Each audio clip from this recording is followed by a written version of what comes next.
SLBC tunnel ప్రమాదం. ఈ ప్రమాదం ఏం జరుగుతోంది, ఎలా జరుగుతోంది, అక్కడ సహాయక చర్యలు ఏం జరుగుతున్నాయని చాలా క్లియర్గా ఆర్టీవీ ఎప్పటికప్పుడు మీకు చాలా ఇన్డెప్త్గా ఆ టన్నెల్ చివరి వరకు వెళ్ళి కూడా ఆ కెమెరాకు సంబంధించి ఆ దృశ్యాలను మీకు చూపించే ప్రయత్నం చేస్తున్నాము. ఇప్పటి వరకు అన్ని అప్డేట్స్ చూశారు మీరు. కానీ అసలు ఎస్ఎల్బిసి ప్రమాదానికి కారణం ఏంటి? ఎస్ఎల్బిసి అనేది ఎప్పుడో ప్రారంభమై ఇప్పటికీ 20 ఏళ్ళు కావస్తోంది, కానీ ఇంతవరకు కూడా దానికి ఇంకా పూర్తి కాకపోవడం గల కారణం ఏంటి? అసలు కారకులు ఎవరు? ఈ ప్రమాదం అనే దానిపైన ఎవరిపైన నెపం ఇక్కడ పక్కన పెడితే ఎవరు దీనికి కారకులు, ఎవరి వల్ల ఈ ప్రమాదం జరిగిందని కూడా కొంత అంచనా వేయాల్సిన అవసరం అవుతుంది. ఎందుకంటే అది ఈజీగా మనం ఊహించలేదు, లోపలికి వెళ్ళిపోయాం అంటే అక్కడ వరకు కొట్టిపారే సరిపోదు. ఎందుకంటే 2005లో ఉమ్మడి ఆంధ్రప్రదేశ్ సమయంలో ప్రారంభమైనటువంటి ఎస్ఎల్బిసి టన్నెల్ నిర్మాణం అనేది ఇప్పటివరకు జరుగుతూనే ఉంది, ఇంకా జరుగుతుంది, జరగబోతోంది కూడా. మరి నెక్స్ట్ ఏంటి అనేది కొంత ప్రశ్నార్థకంగానే ఉంది. అయితే ఈ ఇన్లెట్ మొదటి రోజు అక్కడ టన్నెల్ నిర్మాణం ప్రారంభమైనప్పటి నుంచి కూడా టన్నెల్ తవ్వడం ప్రారంభమైనప్పటి నుంచి అక్కడ మొదట టెంకాయ కొట్టిన వ్యక్తి చీఫ్ ఇంజనీర్, గతంలో అక్కడ 20 ఏళ్ల పాటుగా పనిచేసిన వ్యక్తి, ప్రజెంట్ ఆర్టీవీ స్టూడియోలో అందుబాటులో ఉన్నారు. మేరెడ్డి శ్యాంప్రసాద్ రెడ్డి గారు, Telangana retired engineers association president ఆయన. ఆయనతో పాటు చాలా అంశాలు మాట్లాడుకుందాం, ఎందుకంటే చాలా సుదీర్ఘ అనుభవం ఉంది. ఇంజనీర్ గానే కాదు, ఈ టన్నెల్కి సంబంధించి నిర్మాణంలో చాలా కీలక పాత్ర పోషించారైనా. Firstly welcome to RTV sir. So మీ నుంచి చాలా సూటి ప్రశ్నలు ఉన్నాయి, చాలా సుదీర్ఘమైన, ఎందుకంటే ఇప్పటివరకు ఆ టన్నెల్ ప్రమాదం గురించి for the first time Telugu మీడియాలో మీరు చూసే ఉంటారు. చాలా లోపలికి ఎగ్జాక్ట్గా మేము వెళ్ళాము, అక్కడ దృశ్యాలన్నీ కూడా మా కెమెరా బంధించినవన్నీ కూడా. కానీ కారకులు ఎవరు అనేది మాత్రం కొంత క్లారిటీ రావాల్సి ఉంది. సో ఫస్ట్ డే ఇన్లెట్ ప్రారంభం నుంచి కూడా మీరు అక్కడే పనిచేశారు. 2005లో ప్రారంభమైనటువంటి ఈ యొక్క టన్నెల్ నిర్మాణం అనేది అంటే బహుశా ఎక్కడ స్టార్ట్ అయింది తెలియదు, కాబట్టి 2005లో అయితే దానికి సంబంధించి నిర్మాణం జరిగినట్టుగా చూస్తున్నాము. ఇప్పుడు 2025, 20 ఏళ్ళు కావస్తోంది. ఇంత పెద్ద ప్రాజెక్ట్ అంటే కాళేశ్వరం అంటే ప్రాజెక్ట్, 1,00,000 కోట్ల ప్రాజెక్టే చాలా తక్కువ సమయంలో అయిపోయింది. కానీ టన్నెల్ నిర్మాణం ఎందుకు ఇంకా ఆలస్యం అవుతుందంటే కారణం ఏం చెప్తారు? కారణం అంటే దాని యొక్క అటువంటి సిస్టమ్ అది. ఎందుకంటే టోటల్గా 44 కిలోమీటర్ల ఒక టన్నెల్ టీవీఎంస్తో చేయడము, అటువైపు ఇటువైపు ఒక ఇన్లెట్లో ఒక టీవీఎం, అవుట్లెట్లో ఒక TBM, without any audits and without any shafts. ఎందుకంటే మీద వైల్డ్ లైఫ్ శాంక్చురీ ఉన్నది కారణంగా అందులోకి ఎంటర్ కావడానికి కూడా వీలైనటువంటి పరిస్థితి. అటువంటిది ఒక ఇరిగేషన్ పర్పస్కు ఇంత పెద్ద టన్నెల్ అనేది ప్రపంచంలో ఇదే మొదటిదండి, ఇదే బిగ్గెస్ట్. ఇప్పటి వరకు కూడా 20 సంవత్సరాల నుంచి కూడా ఇంకేది కూడా రాలేదు. అంటే ఇరిగేషన్ పర్పస్, ఇంతకంటే లెంత్ టన్నెల్స్ అయినా కూడా ఇరిగేషన్ పర్పస్కు ఒక టీబీఎంస్తోని ఇంతవరకు ప్రపంచంలో ఎవరు కూడా ఈ డేర్ చేయలేదు. మన భారతదేశంలోని మన ఆంధ్రప్రదేశ్ ప్రభుత్వం దీన్ని టేకప్ చేసింది అప్పుడు. దాని తర్వాత ఇప్పుడు అది 44 కిలోమీటర్లకు గాను 2 వైపుల నుంచి కలుపుకుంటే 34.5 కిలోమీటర్లు కంప్లీట్ అయింది. ఇన్లెట్ నుంచి ఒక 10, దాదాపు ఒక 14, అవుట్లెట్ నుంచి ఒక 20.5, 2 కలిపితే 34.5 అయింది. కాబట్టి దాని యొక్క విశిష్టతనే దాని యొక్క లేటుకు కారణం కావచ్చు. ఎందుకంటే మామూలుగా డ్రిల్లింగ్ అండ్ బ్లాస్టింగ్ టన్నెల్ సిస్టంలో మామూలు ఏరియాలో, ఇప్పుడు నాన్ ఫారెస్ట్ ఏరియాలో, ఆ ఏరియాలో ఏంటంటే మనం ఎవ్రీ 3-4 కిలోమీటర్స్కి ఒక ఆడిట్ టన్నెల్ అని పెట్టుకుంటాం అన్నట్టు. ఆ నుంచి కూడా ఎంట్రీ కావచ్చు, అప్రోచ్ కావడానికి. తర్వాత అవసరం అనుకుంటే షాఫ్ట్లు కూడా పెట్టుకునే అవకాశం ఉంటుంది, మీద నుంచి ఒక షాఫ్ట్ వర్టికల్గా. ఆ విధంగా మనము దీనికి we can create number of faces, చాలా ముఖాలను మనము దాన్ని సృష్టించవచ్చు ఈ ఆడిట్ టన్నెల్స్ ద్వారా. కానీ ఇక్కడ 2 ఫేస్లు ఉన్నాయి, ఒకటి ఇన్లెట్, ఒకటి అవుట్లెట్. అదే 22 కిలోమీటర్లు డ్రిల్ చేయాలి, ఇది 22 కిలోమీటర్లు డ్రిల్ చేయాలి. కాబట్టి మనకు అదొక ఒక ప్రతిబంధకం. ఎందుకంటే ఎక్కడ ఏం జరిగినా కూడా మొత్తం లెంత్లో దాని ప్రభావం ఉంటుంది. కాబట్టి మనకు మొదలు ఇన్లెట్లో స్టార్ట్ చేయాలంటే మనం కొంత ప్రాబ్లం ఉండే కాబట్టి అవుట్లెట్ నుంచి మనం స్టార్ట్ చేసినాం దీన్ని. సో ఒకసారి అది ఇన్లెట్ అవుట్లెట్ అని ఎక్స్ప్లెయిన్ చేసాం. ఒకసారి ప్లీజ్ ఒకసారి మీరు మ్యాప్ వేయండి ఫుల్గా. ఇక్కడ ఇన్లెట్ దగ్గర నుంచి మన్నేవారిపల్లి దగ్గర వరకు కూడా ఫుల్ మ్యాప్ ఒకటి ఉంటుంది, ఒక మ్యాప్ ప్లేస్ చేసి ప్రయత్నం చేయండి, మన డీటెయిల్ ఎక్స్ప్లెయిన్ చేయవచ్చు. ఇది కాదు, ఇంకొక మ్యాప్ ఉంటుంది. అంటే సార్ ఇది ఒక సాహసోపేతమైనటువంటి చర్యనే అంటున్నారు. సో ఆ సాహసోపేతమైన చర్య అనేది పైనుంచి షాఫ్ట్లు వేయడానికి కానీ అప్రోచ్ కెనాల్ ఏమీ లేదు. మరి ఇంత సాహసోపేతమైన చర్యల మధ్యలో చాలా అంటే తొందరగా పని చేయాలనేది, లేదంటే ఇన్స్పెక్షన్ అదే స్థాయిలో ఉంటుంది. మరి ఇన్ని రోజులు గ్యాప్ రావడము అంటే ఫైనాన్షియల్ ఆస్పెక్ట్స్ కారణమా, లేకుంటే ప్రభుత్వాల కారణమా, కాంట్రాక్ట్ సంస్థ కారణమా? ఇప్పుడు దానికి లేట్ కావడం కారణం టోటల్గా ప్రభుత్వాలు అన్ని ప్రభుత్వాలు మొదటి నుంచి 2004 నుంచి 24 వరకు ఉన్న ప్రభుత్వాలు అన్నీ కూడా సహకరించాయి. వాళ్ళకు అవసరం అన్నప్పుడల్లా అడ్వాన్సులు కూడా ఇచ్చారు. దాదాపు నాకు తెలిసినంత వరకు 4-5 సార్లు అడ్వాన్సులు ఇవ్వడం జరిగింది, 100 crores. అయితే మరి అటువంటి సహకారం ప్రభుత్వం నుంచి తీసుకొని కూడా ఈ ఏజెన్సీ అది టోటల్గా బ్యాంక్రప్సీ కావడంతో మనకు ఈ ఇష్యూలు వచ్చినాయండి. ముఖ్యంగా కనీసము వాళ్ళు పవర్ బిల్ కూడా కట్టుకోలేని పరిస్థితికి వచ్చినటువంటి స్థితికి వచ్చారు. తర్వాత ఎంతో ఇంపార్టెంట్ అయినటువంటి బేరింగ్స్ కూడా పోయినట్టయితే 2 సంవత్సరాలు కూడా ఖాళీగా పెట్టడం జరిగింది. ఇప్పుడు అంతెందుకు, ఇప్పుడు 2023 నుంచి 23 ఫిబ్రవరిలో బేరింగ్ పోయిందని చెప్పేసి డ్రిల్లింగ్ స్టాప్ అయింది అవుట్లెట్ నుంచి. ఇప్పటి వరకు బేరింగ్ రాలేదు. మళ్ళీ మొత్తము ప్రభుత్వం చేయవలసిన సహకారం అందిస్తూనే ఉన్నది. వాళ్ళకు బిల్స్ ఏమున్నా ఇచ్చారు, ఇచ్చిన తర్వాతనే బేరింగ్ ఆర్డర్ ఇచ్చారు. అమెరికా నుంచి వస్తుంది నవంబర్లో. మెషిన్ కాస్ట్ ఎంత సార్ మరి ప్రత్యక్షంగా? అప్పుడు మనకు చెప్పిన ప్రధానంగా 250 crores అన్నారు, 250 కోట్లు ఒక్కొక్కటి. అది అన్ని కలుపుకొని ఇక అంటే ఇప్పుడు అది రాబిన్స్ కంపెనీ నుంచి తీసుకోవడం జరిగింది, అమెరికన్ కంపెనీ. అయితే ఆ కంపెనీకే ఇప్పుడు డ్రిల్లింగ్ యాక్టివిటీ కూడా వాళ్ళకే సబ్ కాంట్రాక్ట్ ఇవ్వడం జరిగింది. డ్రిల్లింగ్ వాళ్ళే చేయాలి. వాళ్ళే అమెరికన్ రాబిన్స్ కంపెనీకి సంబంధించిన ఇంజనీర్లే చేస్తున్నారు, ఇన్లెట్ కానీ అవుట్లెట్ కానీ వాళ్ళే ఉంటున్నారు. వాళ్ళ బృందం ఉంటున్నారు, వాళ్ళు చేస్తున్నారు.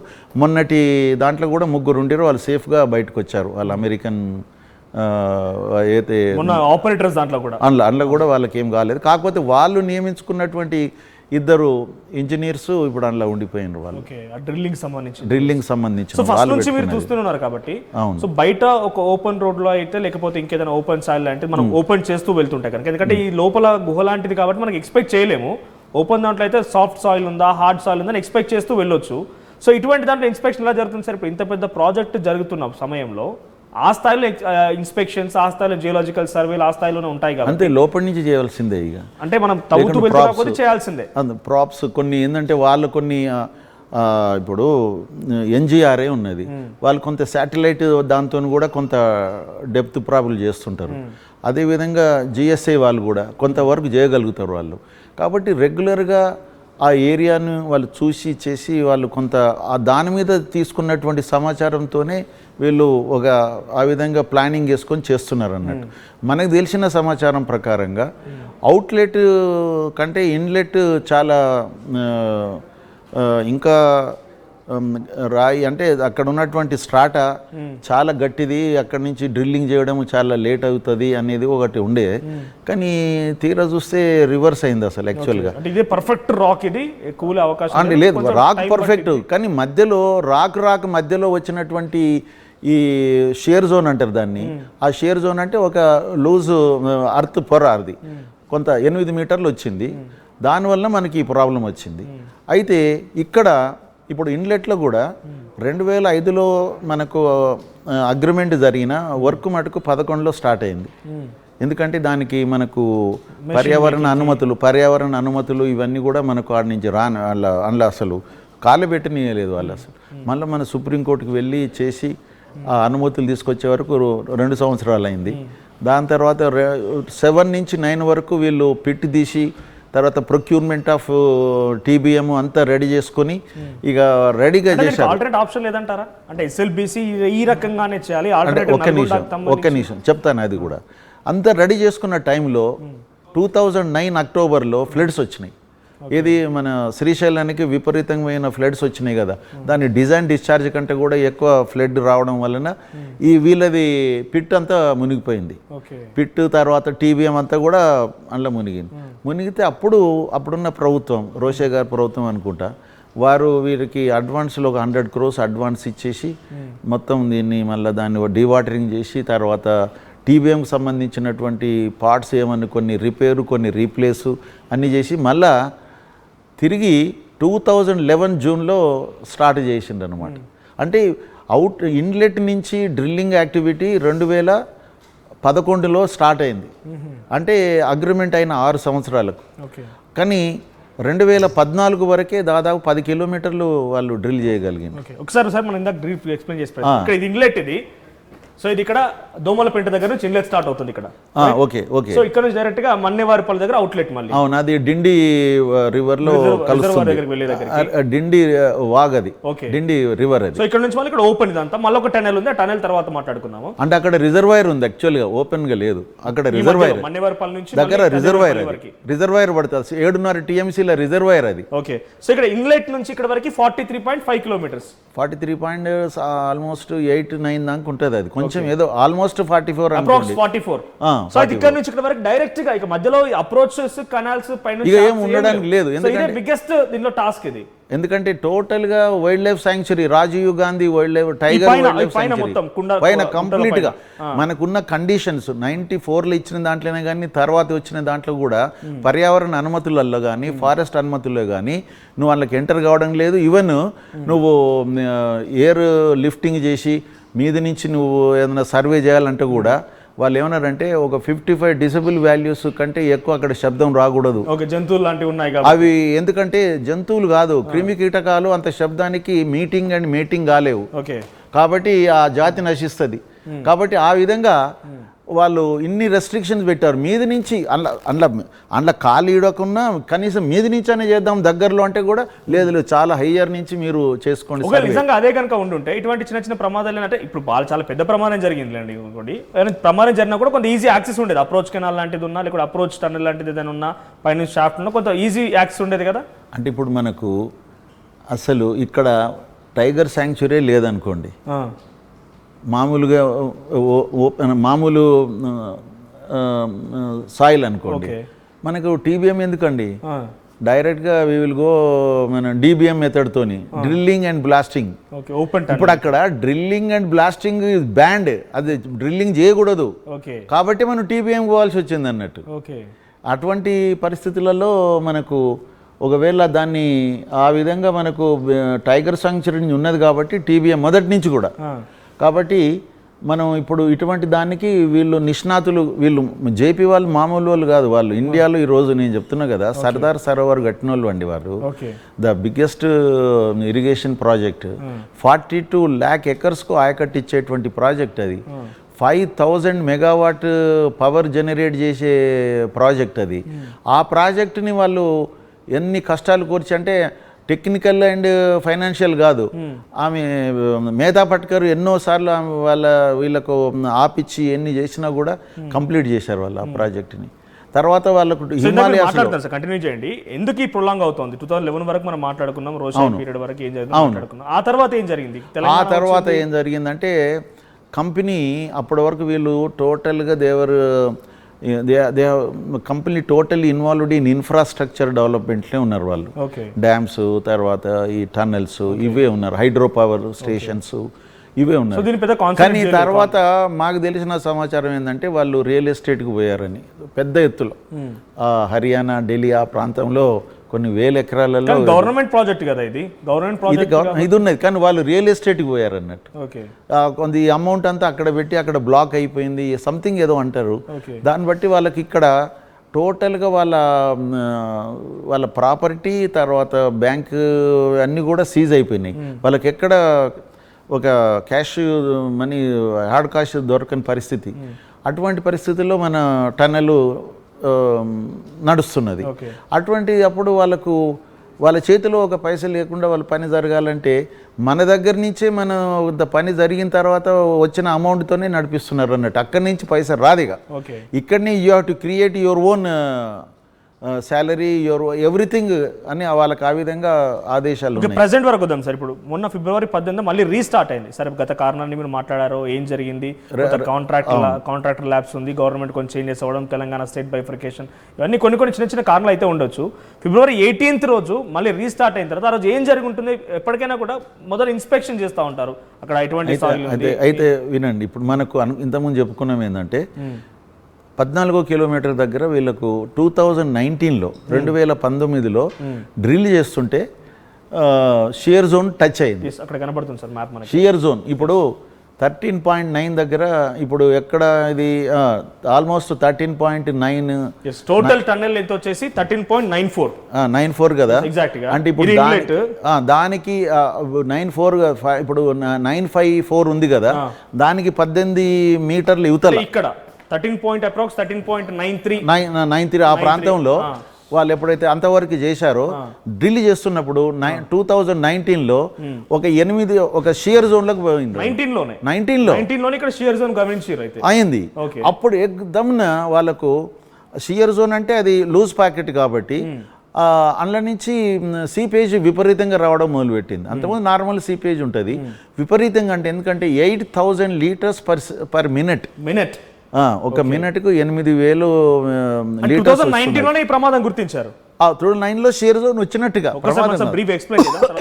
2019లోనే వాళ్ళకు డ్రిల్లింగ్ చేస్తున్న టైంలో షియర్ జోన్ టచ్ కావడం సీపేజ్.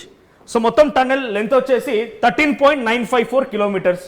సో ఎగ్జాక్ట్ గా అంటే చివరికి ఎడ్జ్ ఏదైతే డ్రిల్ చేస్తున్నటువంటి ముందు ఆ డ్రిల్లర్స్ ఉన్నాయో రైట్ అక్కడి వరకు వెళ్ళేసరికి 13.954 కిలోమీటర్స్. దీనికి ఎగ్జాక్ట్ గా 18 మీటర్స్ వెనక్కి, అంటే ఆ ఎడ్జ్ వరకు ఆ ఫ్యాన్ ఆ కటింగ్ మెషిన్స్ కి ఏం కాలేదు, కానీ దాని వెనక భాగం ఆ టన్నెల్ బోర్ మిషన్ సుమారు 120 మీటర్లు ఉంటుంది. అంటే ఆ 120 మీటర్ల ఆ టన్నెల్ బోర్ మిషన్ ఎగ్జాక్ట్ గా టిప్ నుంచి 18 మీటర్ల వెనక నుంచి ఈ ప్రమాదం జరిగిందట. ఇప్పుడే కొంత ఇంట్రెస్టింగ్ కూడా విన్నాను ఏంటంటే 2019లోనే ఇక్కడ ఒకటి షియర్ జోన్ గుర్తించారంటే ఆల్రెడీ అక్కడ లీకేజ్ స్టార్ట్ అయింది. అప్పుడే కొంత 8,000 లీటర్స్ పర్ మినిట్ అప్పుడే వాటర్ లీకేజ్ అవడం స్టార్ట్ అయింది. కొంత అప్పుడే గమనించి అప్పటి నుంచి కొంత బహుశా బ్రేక్ చేస్తుంటారు. డీటెయిల్స్ తెలుసుకుందాం మళ్ళీ కూడా. సో ప్రజెంట్ మొత్తం ఇది టన్నెల్ అనేది. సో ఎక్కడ ఏం జరిగింది చూస్తున్నారు కదా. ఎగ్జాక్ట్ ఇప్పుడు లోకో ట్రైన్ యాక్సెస్, ఇప్పుడు ఏదైతే మనం ట్రైన్ వెళ్తుందో లోపలికి యాక్సెస్ కేవలం 12.6 కిలోమీటర్స్ వరకే ఉంది. ఆ తర్వాత నుంచి మరొక కొంత కిలోమీటర్ వరకు ఆ లోకో ట్రైన్ కి సంబంధించి ట్రాక్ ఉన్నా కూడా వెళ్ళడానికి పాసిబుల్ లేదు, మిషన్ కారణంగా డ్యామేజ్ అయిపోయింది. సో ఇక్కడ నుంచి కూడా ఇప్పుడు సహాయక చర్యలు చేపట్టిన సిబ్బంది ఇక్కడ వరకు కూడా నడుచుకుంటూనే వెళ్తారు. So at the same time ఒకసారి జీపీఆర్ మిషన్ కి సంబంధించి ప్రెజెంట్ నడుస్తోంది, అవన్నీ మీకు డీటెయిల్స్ ఫర్దర్ గా ఎక్స్ప్లెయిన్ చేస్తాను. ఒకసారి మళ్ళీ మాట్లాడదాం మనం. సో 2019లో ఏం జరిగింది, 2019లో జరిగిన ప్రమాదానికి సంబంధించి వాళ్ళు ఎప్పుడైతే వాళ్ళు డ్రిల్ చేస్తున్నారో సడన్ గా అక్కడ షియర్ జోన్ వాళ్ళకు encountered with shear zone. The moment they have entered into the shear zone, leakage started. Leakage చెప్పాను కదా, ఇప్పుడు 8,000 లీటర్స్ రావడము. అప్పుడు వీళ్ళు డివాటరింగ్ కూడా అంత కెపాసిటీ లేకుండే, ఇమీడియట్గా దాన్ని ఇంక్రీజ్ చేసుకోవాలి, చేయాలని వాళ్ళు ప్రయత్నం చేశారు. అక్కడి నుంచి కొంత డివాటరింగ్ దాన్ని కూడా వాళ్ళు ఎక్కువ చేయాల్సి వచ్చింది. కానీ అన్ఫార్చునేట్లీ అదే టైంలో వాళ్ళ కంపెనీ నుంచి కూడా వాళ్ళకు ఎలాంటి ప్రోత్సాహం రాలేదు. అక్కడి నుంచి ఏదైనా ఎక్స్ట్రా మనీ కావాలని చేయాలంటే అక్కడ పని ఆగిపోయింది. దాని తర్వాత ఇది విపరీతంగా సీపేజ్ వస్తుంది, దానికి ట్రీట్మెంట్ చేయాలి. ఈలోగా అక్కడ పవర్ బిల్స్ వీళ్ళు కట్టలేని పరిస్థితుల్లో పవర్ కట్ అయింది. అప్పుడే పవర్ బిల్స్ కూడా ఎన్ని ఉంటాయండి అప్పుడు. 100 కాంట్రాక్ట్ మనకు డిపార్ట్మెంట్ సంబంధం లేదు. వాళ్ళు డ్రిల్లింగ్ గురించి, వాళ్ళ యొక్క లైటింగ్ గురించి, వాళ్ళ అవసరాల గురించి అని చెప్పేసి వాళ్ళు ఇన్లెట్లో ఒక కనెక్షన్, అవుట్లెట్లో ఒక కనెక్షన్ తీసుకున్నారు. కాబట్టి పెద్ద ప్రాజెక్ట్ కరెంట్ బిల్ అమౌంట్ కూడా పే చేయడానికి లేకుండా అంటే దాదాపు ఒక 3-4 కోట్లు ఉండొచ్చు అనుకుంటున్నా ఆ పేమెంట్. 19 మీరు చెప్తున్నది 19లో వాళ్ళు వచ్చి కట్ చేసేసారు.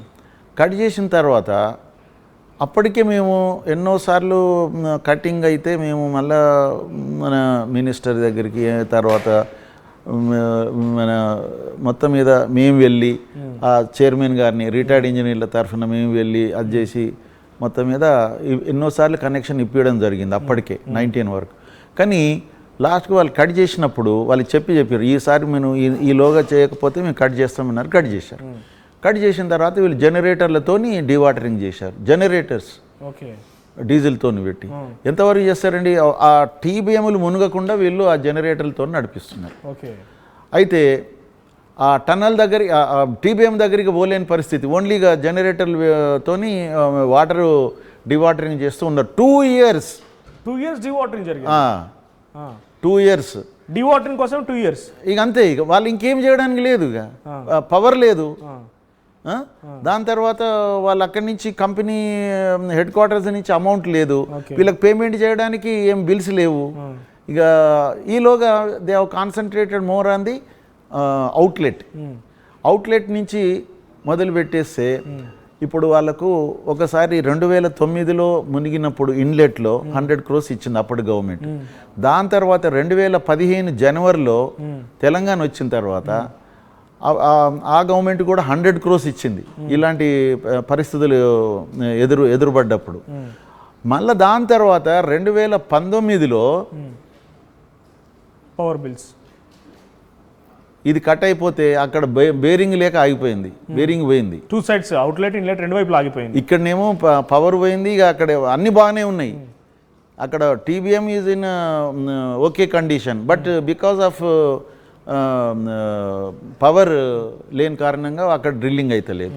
ఇక్కడనేమో బేరింగ్ పోయింది 2019. అప్పుడు మళ్ళా తిరిగి టోటల్గా బంద్ అయిపోయిందని చెప్పేసి మళ్ళీ గవర్నమెంట్కు అర్జీ పెట్టుకున్నారు, మాకు ఏమైనా అడ్వాన్స్ ఇస్తే మేము తీసుకొస్తాము బేరింగ్ అని. అప్పుడు 65 కోట్లకు గవర్నమెంట్ ఇచ్చింది. అంతకుముందు 15లో 100 కోట్లు ఇచ్చింది, మళ్ళీ 19లో 65 crores ఇచ్చింది. వస్తే అప్పుడు తను బేరింగ్కు ఆర్డర్ ఇచ్చి, అప్పటికి ఆర్డర్ ఇచ్చి తెప్పించి చెన్నైలో 9 నెలల నుంచి పడి ఉన్నది అది సీపోర్ట్లో పైసలు లేక. అప్పుడు ఇస్తే అప్పుడు తీసుకుపోయి దానికో 10 కోట్లు కట్టిండ్రు అది డ్యామరేజ్ ఛార్జెస్. ఇక వాళ్ళ పరిస్థితి అట్లున్నది. ఇక నేను ఎందుకు క్లియర్గా జనాలకు తెలవాలి ఎవరిది తప్పు అనేది. ఇప్పుడు ఏ గవర్నమెంట్లో ఎంతెంత ఇచ్చింది కూడా ఇప్పుడు నేను చెప్పాను. దాని తర్వాత అది వచ్చింది, అది కూడా ఏమైపోయిందంటే ఈలోగా 10 ఏళ్ళు అయ్యే వరకు ఆ టెక్నాలజీ ఈరోజు అబ్సల్యూట్ అయిపోయింది. అది కొత్త టెక్నాలజీ వచ్చింది, నీకు స్పేర్ పార్ట్స్ దొరకవు ఆ పాత టెక్నాలజీ ప్రకారంగా ఉన్నదానికి. మనం ఆర్డర్ ఇచ్చి డ్రాయింగ్ పంపిస్తే వాళ్ళు స్పెషల్గా మన గురించి తయారు చేస్తారు అన్నట్టు. అలాంటిది ఉన్నప్పుడు ఇప్పుడు ఏమైపోయిందంటే అది వచ్చింది, ఏదో చేశారు, 4 నెలలు ఏదో 5 నెలలు నడిచింది, మళ్ళీ పోయింది. అది పోయిన తర్వాత అది 2023లో ఫిబ్రవరి నుంచి ఇప్పటి వరకు డ్రిల్లింగ్ లేదండి, మళ్ళీ పోయింది. అది పోతే మళ్ళీ ఇప్పుడు వాళ్ళ దగ్గర పైసలు లేవు. మళ్ళీ కొత్త గవర్నమెంట్ వినండి కొత్త గవర్నమెంట్ వచ్చిన తర్వాత మళ్ళీ వాళ్ళకు ఏదో అమౌంట్స్ ఏదో డ్యూ ఉన్నాయో అవి ఇచ్చేసి చేస్తే వాళ్ళు మళ్ళీ ఆర్డర్ ఇచ్చారు.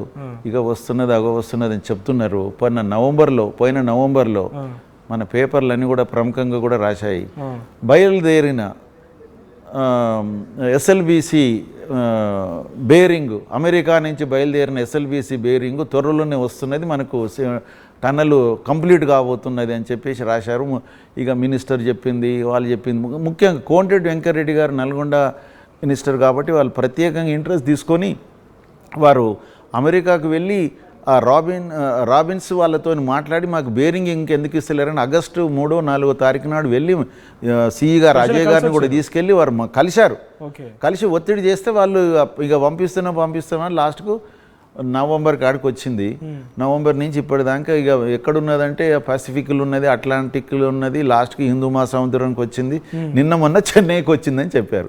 కానీ ఇప్పుడు అది మన శ్రీశైలం రావాలంటే మళ్ళీ ఇప్పుడు గవర్నమెంట్ ఏమైనా అడ్వాన్స్ ఇవ్వాలనో తెలియదు. ఇక అది కనీసం కనీసం అది వచ్చిన ఒక పని నడుస్తుంటుంది కదా. కాకపోతే 20.5 జరిగింది. దాన్ని it is designed for 22 kilometers. అయినా కూడా అక్కడి నుంచి మనం ఇంకా కొంత 2-3 kilometers దాంతోనే నడిపించుకునే అవకాశం ఉన్నది. ఇంకోటి మీకు చెప్పాలనుకుంటున్న టెక్నికల్ ఆస్పెక్ట్, ఇప్పటి వరకు ప్రపంచంలో ఇప్పుడు ఏ టన్నల్ చేయాలన్నా కూడా అంత ఏమి ఆడిట్స్ లేనటువంటి దగ్గర మనము టోటల్గా ఎయిర్ కూడా పంపించాలి కదా. ఎయిర్ డక్ట్ని ఇప్పటి వరకు ప్రపంచంలో 15 kilometers వరకే చేశారు. అంత తర్వాత అవసరం పడలేదు ఇప్పటి వరకు. 15 kilometers వరకే ఎయిర్ డక్ట్ని డిజైన్ చేసింది ఉన్నది ప్రపంచంలో. కానీ మనము 22 kilometers మనం చేసాము ఇక్కడ. ఎందుకంటే 44 కదా, ఇటు నుంచి 22, అటు నుంచి 22. వీఆర్ ది యూనిక్ అనుకోరాదండి. ఇది కనుక సక్సెస్ అయితే దీని మీద ఎన్నో పిహెచ్డీలు వస్తాయి అసలు. కాబట్టి టన్నల్ బోరింగ్ మెషిన్స్తోని ఇంత లెంత్లో చేయడము, అందులో ఒక రిజర్వ్ ఫారెస్ట్ కాదు, అది టైగర్ సాంక్చురీలో చేయడము, దాని తర్వాత ఒక ఎయిర్ డక్ట్ కూడా ఇప్పటి వరకు ఉన్నది 15 kilometers అయితే 22 kilometers, ఇంకా దాన్ని ఇంకా ఎక్స్టెండ్ చేసి ఇంకా 2-3 kilometers వరకు కూడా తీసుకుపోవాలనే ఆలోచనతో ఉన్నారు. కానీ సడన్గా వాళ్ళు ఈ బ్యాంక్రప్ట్ కావడం వలన ప్రతి దానికి ప్రభుత్వం మీద ఆధారపడము, వాళ్ళు అడ్వాన్సులు ఇస్తేనే వాళ్ళకు వర్క్ చేస్తే అది వస్తుంది బిల్లు, వర్క్ చేయకపోతే అడ్వాన్సులు ఇవ్వడమే. కాబట్టి ఇప్పటి వరకు నాకు తెలిసినంత వరకు 460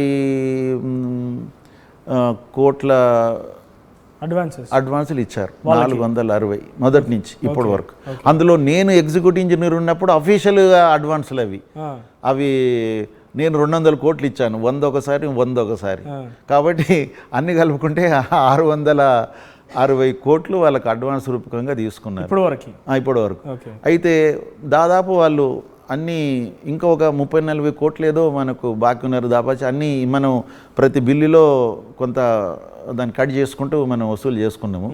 ఏ అడ్వాన్స్ ఇచ్చినా కూడా మనం 8% ఇంట్రెస్ట్ ఉంటుంది అనేది. తర్వాత బ్యాంక్ గ్యారెంటీలు ఉంటాయి. ఇవన్నీ సేవ్ చేసుకుని ఇచ్చినాం అనుకోండి. కాబట్టి ఈ విధంగా ప్రతి ప్రభుత్వం హయాంలో కూడా వారికి సహాయపడ్డారు. వాళ్ళ యొక్క కిక్ స్టార్ట్ అయింది February 18th రోజు, మళ్ళీ స్టార్ట్ అయింది February 14th రోజు స్టార్ట్ అయింది. 14th రోజు స్టార్ట్ అయింది, 21st వరకు నడిచింది 1 వీక్. మధ్యలో ఒక రోజు ఎందుకో మరి హాలిడేనా ఏదో ఒక రోజు లేదు. దాన్ని ఒక రోజు మొదటి రోజు 1 మీటరు, తర్వాత 2 మీటర్లు, 3 మీటర్లు, 4 మీటర్లు డ్రిల్ చేస్తారు. అది అంటే ఇప్పుడు 4.5 మీటర్లు మాక్సిమం చేశారు ఒక రోజు పర్ డే. అయితే ఒరిజినల్గా కూడా మాకు వాళ్ళు మనము టెండర్ పిలిచినప్పుడు మనం ఎక్స్పెక్టెడ్ ఏమున్నదంటే ప్రతి TBM ద్వారా ఎవ్రీ మంత్ ఒక 1/2 కిలోమీటర్ 500 మీటర్స్ అనుకున్నాం. 2 వైపుల నుంచి అయితే 1 కిలోమీటర్ నెలకు. కాబట్టి 44 కిలోమీటర్లు 44 నెలలు. అయినా కూడా మనం ఇంకా వేరే దీనికి ఇంకా పర్టినెంట్ వర్క్స్ ఉంటాయి కదా, మొదలు పిట్టు దోవడము, చేయడము, ఇవన్నీ చేసుకోవడానికని కూడా మేము ఇంకా ఒక 1.5 సంవత్సరం ఎక్కువ ఇచ్చి మేము 5 years ఇవ్వడం జరిగింది. 5 years ఇచ్చినప్పుడు అది ఇంకా ఒక 1 year 2 years 3 years ఎక్సెస్ అంటే అది ఓకే, అది ఇవ్వచ్చు. కానీ వాళ్ళు ఇప్పుడు ఇక్కడ 2008లో స్టార్ట్ అయింది అవుట్లెట్ నుంచి. దానికి 5 ఏళ్ళు కలుపుకుంటే ఎంత అండి? ఆ రోజు నుంచి స్టార్ట్ చేస్తే 5 నెలలు 5 ఏళ్ళు కలుపుకుంటే ఎంత? 2013 వరకు కావాలి. కానీ 2014 వరకు వాళ్ళు 14 కిలోమీటర్లు చేయగలిగిన వాళ్ళంతా. అంటే they are suppose to completed 22 kilometres కావాలి. తర్వాత 2014 నుంచి ఇప్పటి వరకు ఎంత చేశారు? 20.5 అంటే ఎంత చెప్పండి? 14, 20.5, 6.5 కిలోమీటర్లు అవుట్లెట్ నుంచి చేశారు ఈ 10 ఏళ్ల కాలంలో. అటువైపు 2011లో చేసి మొదలుపెట్టి 14 వరకే వాళ్ళు దాదాపు 10 చేశారు, 10 కిలోమీటర్లు చేశారు. 10 తర్వాత మళ్ళీ ఈ 10 ఏళ్లలో వాళ్ళు ఎన్ని చేశారు? 4 కిలోమీటర్లు. ఆ 4 అక్కడ, 6 ఇక్కడ. అంటే మొత్తం మీద 14 తర్వాత వాళ్ళు 10-11 కిలోమీటర్లు చేశారు. సో ఇందాక మీరు చెప్తున్నట్టుగా 2019లో అటు బేరింగ్ ఖరాబ్ అయింది, మన్నేవారిపల్లి వైపు అవుట్లెట్ వైపు. అటువైపు బేరింగ్ కాదు, అటువైపు కరెంట్ కట్ అయింది. అంటే అవుట్లెట్ నుంచి అన్నారా? అవుట్లెట్ బేరింగ్ పోయింది. ఇన్లెట్ వైపు నుంచి ఇది కరెంట్ పవర్ కట్ అయిపోయింది. 2023 వరకు మళ్ళీ రీస్టార్ట్ చేసి కొంత అంటే నడిచింది కొన్ని రోజుల పాటుగా. అంటే అక్కడ ఈ వాటర్ లీకేజ్ అవ్వడం వల్లనే ఆగిపోయిందా, ఇంకేదైనా కారణాలు ఉన్నాయా? వాటర్ లీక్ అయింది, తర్వాత వాళ్ళు కరెంట్ పోయింది, ఇక వాళ్ళు అది చేస్తున్నారు. ఇక అప్పుడు మేము ప్రభుత్వం దగ్గరికి డిపార్ట్మెంటు రియల్లీ ప్రమాదం అని గుర్తించారా అప్పుడే? అంటే ఇక అది ఇప్పుడు అది షేర్ జోన్లో ఉన్నది, లీక్ అవుతున్నది. దానికి ట్రీట్మెంట్ చేయాలి కదా. ట్రీట్మెంట్ చేయాలంటే ట్రీట్మెంట్ చేయడానికి ఆయన ముందుకు రాలేదు అసలు మా దగ్గర. ఇప్పుడు పవర్ వస్తే కదా ట్రీట్మెంట్ ప్రమాదం అని గుర్తించారు అప్పుడే. అదే షేర్ జోన్ వచ్చింది కదా, టచ్ అయింది కదా, ఎక్కువ లీకేజ్ అవుతున్నది. దానికి వీళ్ళు పవర్ పోతే జనరేటర్తో చేస్తున్నారు. ఆ టైంలో మేమేం చెప్పినామంటే ఇన్లెట్ నుంచి కూడా పని కావాలంటే మేము మన మినిస్టర్ గారికి, నల్లగొండ జిల్లా నుంచి జగదీష్ రెడ్డి గారు ఉండేది, వారికి కానీ ఛాన్స్ ఉన్నప్పుడు సీఎం గారు కానీ చెప్పింది ఏంటంటే వారికి మనం సహకరించకపోతే ఇప్పుడు పవర్ బిల్లు వాళ్ళు కట్టలేదని కట్ చేస్తున్నారు. కాబట్టి వారిని మీరు డిపార్ట్మెంట్ కూడా ఇప్పుడున్న చీఫ్ ఇంజనీర్ కూడా ప్రభుత్వం దృష్టికి తీసుకొచ్చేసి మనమే మన బిల్స్లో ఆయనకి ఇచ్చే బిల్లులలో పవర్ బిల్లు ఒకటి కట్ చేసి ఇస్తామని చెప్పేసి మనం వాళ్ళకి చెప్తే సరిపోతుంది పవర్ వాళ్ళకు. వీళ్ళు డైరెక్ట్గా వచ్చి ఏజెన్సీని అలా అడగకూడదు. ఆ రెస్పాన్సిబిలిటీ ప్రభుత్వం తీసుకుంటేనే వాళ్ళు ఒప్పుకుంటారు. మనం గ్యారంటీ మనం ఇవ్వాలి. మేము వారికి ఇచ్చే బిల్స్లలో మీ యొక్క పవర్ బిల్లుని మేమే డైరెక్ట్గా పేమెంట్ చేస్తాము అని చెప్పి రాసిస్తే అప్పుడు వాళ్ళు ఒప్పుకుంటారంటే దీన్ని మామూలుగా కాదు, క్యాబినెట్ మీటింగ్లో పెట్టి అప్రూవ్ చేశారండి. ఇంతకంటే ఇంకేం కావాలండి ఎవరికైనా కాంట్రాక్టర్కి? అవుతుందా? ఎక్కడ మొత్తం ఇండియాలో ఎక్కడైనా జరిగిందా అది? ఒక గవర్నమెంట్ అంతే కదా. క్యాబినెట్ మీటింగ్లో పెట్టి ఆ విధంగా ఒప్పించి సిఈ గారు, అప్పుడున్న సిఈ గారు రాసి ఇచ్చారు మన డిస్కామ్ వాళ్ళకు, మేమే గ్యారంటీ, మేము మీకు కావాల్సినటువంటి మీకు రావాల్సినటువంటి అమౌంట్ అంతా మేము వారికి ఇచ్చేటువంటి బిల్స్లో కట్ చేసి మేమే we will pay directly.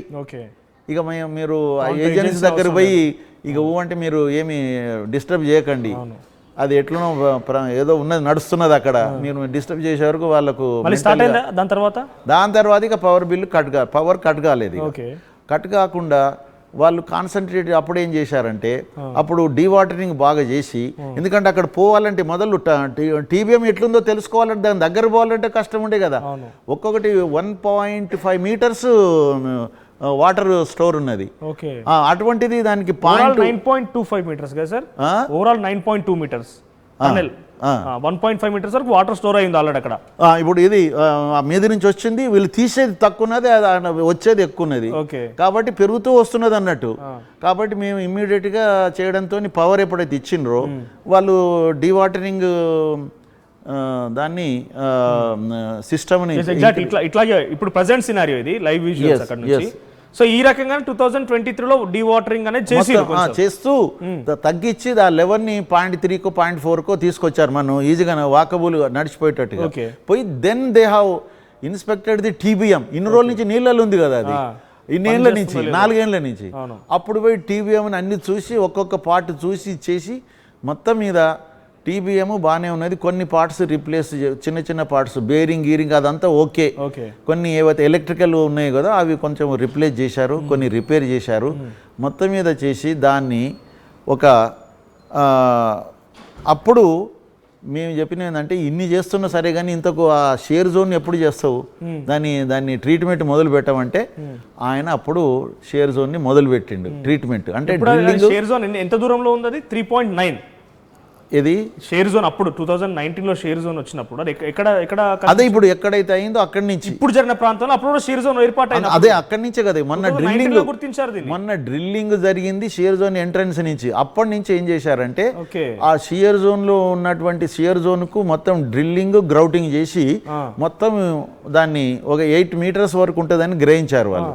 Grind చేసి మొత్తం ఆ లెంత్ ఇక్కడి నుంచి మనకి ఎంతైతే ఎక్స్పోజ్ అయిందో ఆ ఎక్స్పోజ్ నుంచి మొత్తం దాన్ని హార్డ్గా చేయాలని, కూలకుండా చేయాలని ఒక డ్రిల్ చేయడము, తర్వాత సిమెంట్ స్లర్రీని దాన్ని అందులోకి గ్రౌట్ చేయడము, అది పోయి సెటిల్ అయిపోతుంది. ఆ మట్టి గిట్ట అంతా హార్డ్ అయిపోతుంది కదా. దానికి వాళ్ళు ఇంటర్నేషనల్ ఎక్స్పర్ట్ని యొక్క అతని యొక్క సలహా మేరకే చేశామని వీళ్ళు చెప్పారు. మనం చెప్పిన ప్రకారం అదే దీని యొక్క ట్రీట్మెంట్ స్టార్ట్ అయినప్పటి నుంచి ఆ విధంగా వీళ్ళు మంత్రి గారు కూడా పోయినప్పుడు కూడా మరి అది ఎప్పుడైతుంది ఏమవుతుంది ఆ ఇన్లెట్ నుంచి సంగతి ఏంటంటే మేము అక్కడికి ఇంటర్నేషనల్ ఎక్స్పర్ట్ని పంపించినాం సార్, కాబట్టి అంతకు మించింది ఇక లేదు, మేము దాన్ని కంప్లీట్ చేసి మేము డ్రిల్లింగ్ స్టార్ట్ చేస్తామని మంత్రి గారికి వాళ్ళు చెప్పారు. రాబిన్స్ వాళ్ళు డ్రిల్లింగ్ అక్కడ నుంచి ఆ షేర్ జోన్ నుంచి దాటి ఇంకా 10 మీటర్లు పోయింది కదా. అయితే వీళ్ళు దాదాపు 300 టన్నుల సిమెంటు అందులకు గ్రౌట్ చేసినామని చెప్తున్నారు. దాని తర్వాత మనకు కావాల్సింది ఏంది, దీన్ని మీరు చేశారు కానీ మీరు ఏ జియాలజిస్టులు జిఎస్ఐ వాళ్ళు వచ్చి దీనికి సర్టిఫికేట్ ఇచ్చిండ్రా, now it is okay, now ఇప్పుడు మీ you can go ahead with the drilling, ఇప్పుడు ఏం కాదు మంచిగా హార్డ్ అయిపోయింది. అయినా కూడా సర్టిఫై ఎవరు చేయలేదు, అది కాదు, అయినా కూడా డ్రిల్లింగ్ అయితేనే ఉన్నది. ఇంకా 8,000 నుంచి 3,500 లీటర్లకు తగ్గిందే కానీ మొత్తం స్టాప్ కాలేదు లీకేజ్, సీపేజ్. మరి వాళ్ళు ఏమన్నారంటే మొత్తం కాకుండా అంటే ఇక్కడ మొత్తం బంద్ చేస్తే ఇంకో దగ్గర నుంచి ఎక్కడి నుంచి అన్న వీక్ జోన్ ఉంటే అక్కడి నుంచి వెళ్ళే అవకాశం ఉంటుంది కాబట్టి క్లీన్ వాటరే వస్తున్నాయి కదా, మనం దీన్ని డివాటర్ చేసేసుకుంటే సరిపోతుంది అని వాళ్ళు చెప్పిర్రని మనకి చెప్పడం జరిగింది.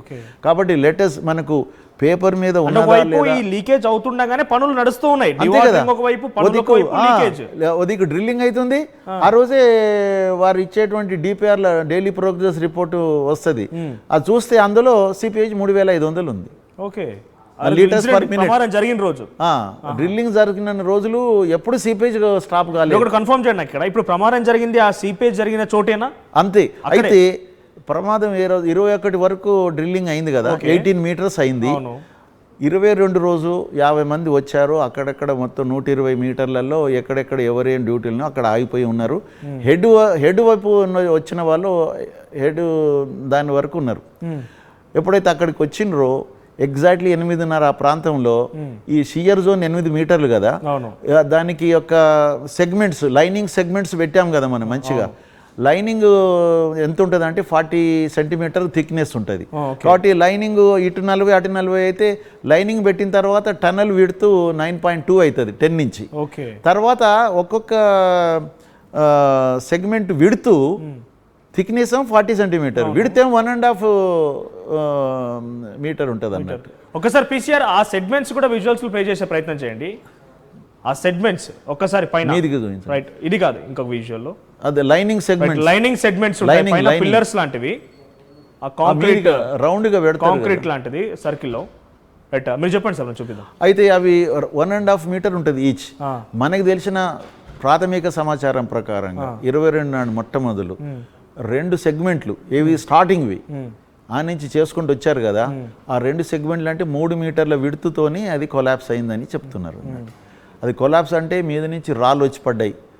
రాళ్ళు ఒక నిమిషం, ఇక్కడ ఇదే కదా లీకేజ్ ఇప్పుడు రైట్. ఒకసారి ఇక్కడ చూడండి, ఇవే కదా సెగ్మెంట్స్, ఇవన్నీ సెగ్మెంట్స్. అదే అదే అదే, ఒకటి 1.5 మీటర్, ఒక్కొక్కటి 1.5 metre, 40 metre thickness, 40 centimetres, 40 centimetres thickness. So height కొంచెం 10 మీటర్స్ కాస్త 9.2 మీటర్స్ అయింది ఈ థిక్నెస్ కారణంగా. అంతే కదా, అందుకనే ముందుకు పోయినటువంటి టీబీఎం ఇప్పుడు ప్రెజెంట్ విజువల్స్ ఇవి, అందుకని ముందుకు పోయిన టీబీఎం మళ్ళీ వెనకకు రాదు. ఎందుకంటే అదేమో 10 మీటర్స్ ఉంటది కదా, ఇటుగా వెనకకు వచ్చే వరకు 9.2 అయింది, మళ్ళీ ఇవి తీసేస్తేనే వస్తుంది అది. సో ఇప్పుడు మళ్ళీ చెప్పండి సార్, అక్కడ సీపేజ్ వచ్చిన తర్వాత నుంచి 10 మీటర్లు ముందుకు వెళ్ళారు వీళ్ళు. గతంలో గుర్తించిన సీపేజ్ దగ్గర నుంచి 10 మీటర్లు ముందుకు వెళ్ళారు. అంటే సీపేజ్ 8 మీటర్లు ఉంది, 8 మీటర్లలో అది షియర్ జోన్ ఉంది.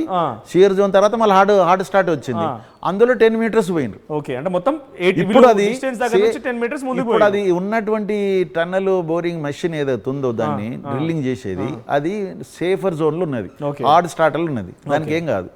కాకపోతే ఇది సేఫ్ జోన్ లో ఉంది, అది 8 మీటర్స్, అది దట్ ఈస్ 8 మీటర్స్, ఇది సేఫ్ జోన్ లో ఉంది అంతే, దీనికి ఏం ప్రాబ్లం లేదు. సో ఇక్కడ నుంచి ఎగ్జాక్ట్ గా 10 మీటర్స్ వరకు సేఫ్ జోన్, 10 మీటర్స్ ఆ నుంచి 8 మీటర్స్ వరకు, ఇక్కడ నుంచి 8 మీటర్స్ జీరో కానీ 8 మీటర్స్ సేఫ్ జోన్. ఆ బ్యాక్ మొత్తం కూడా 2019 ఆ టైంలో సీపేజ్ గుర్తించింది, అది అంతే షీర్ జోన్. అప్పటి ప్రమాదం ఇప్పుడు మళ్ళీ లీక్ అయింది అంతే. సో దానికి ఆల్రెడీ గ్రౌటింగ్ చేసామని చెప్తున్నారు. 2019 నుంచి అసలు సీపేజ్ కంటిన్యూగా వస్తూనే ఉన్నదండి, 19 నుంచి అంతే కదా. ఈ ప్రమాదం ఇప్పుడు స్టార్ట్ అయింది ఏం కాదు, 2019 నుంచే ఉన్నది.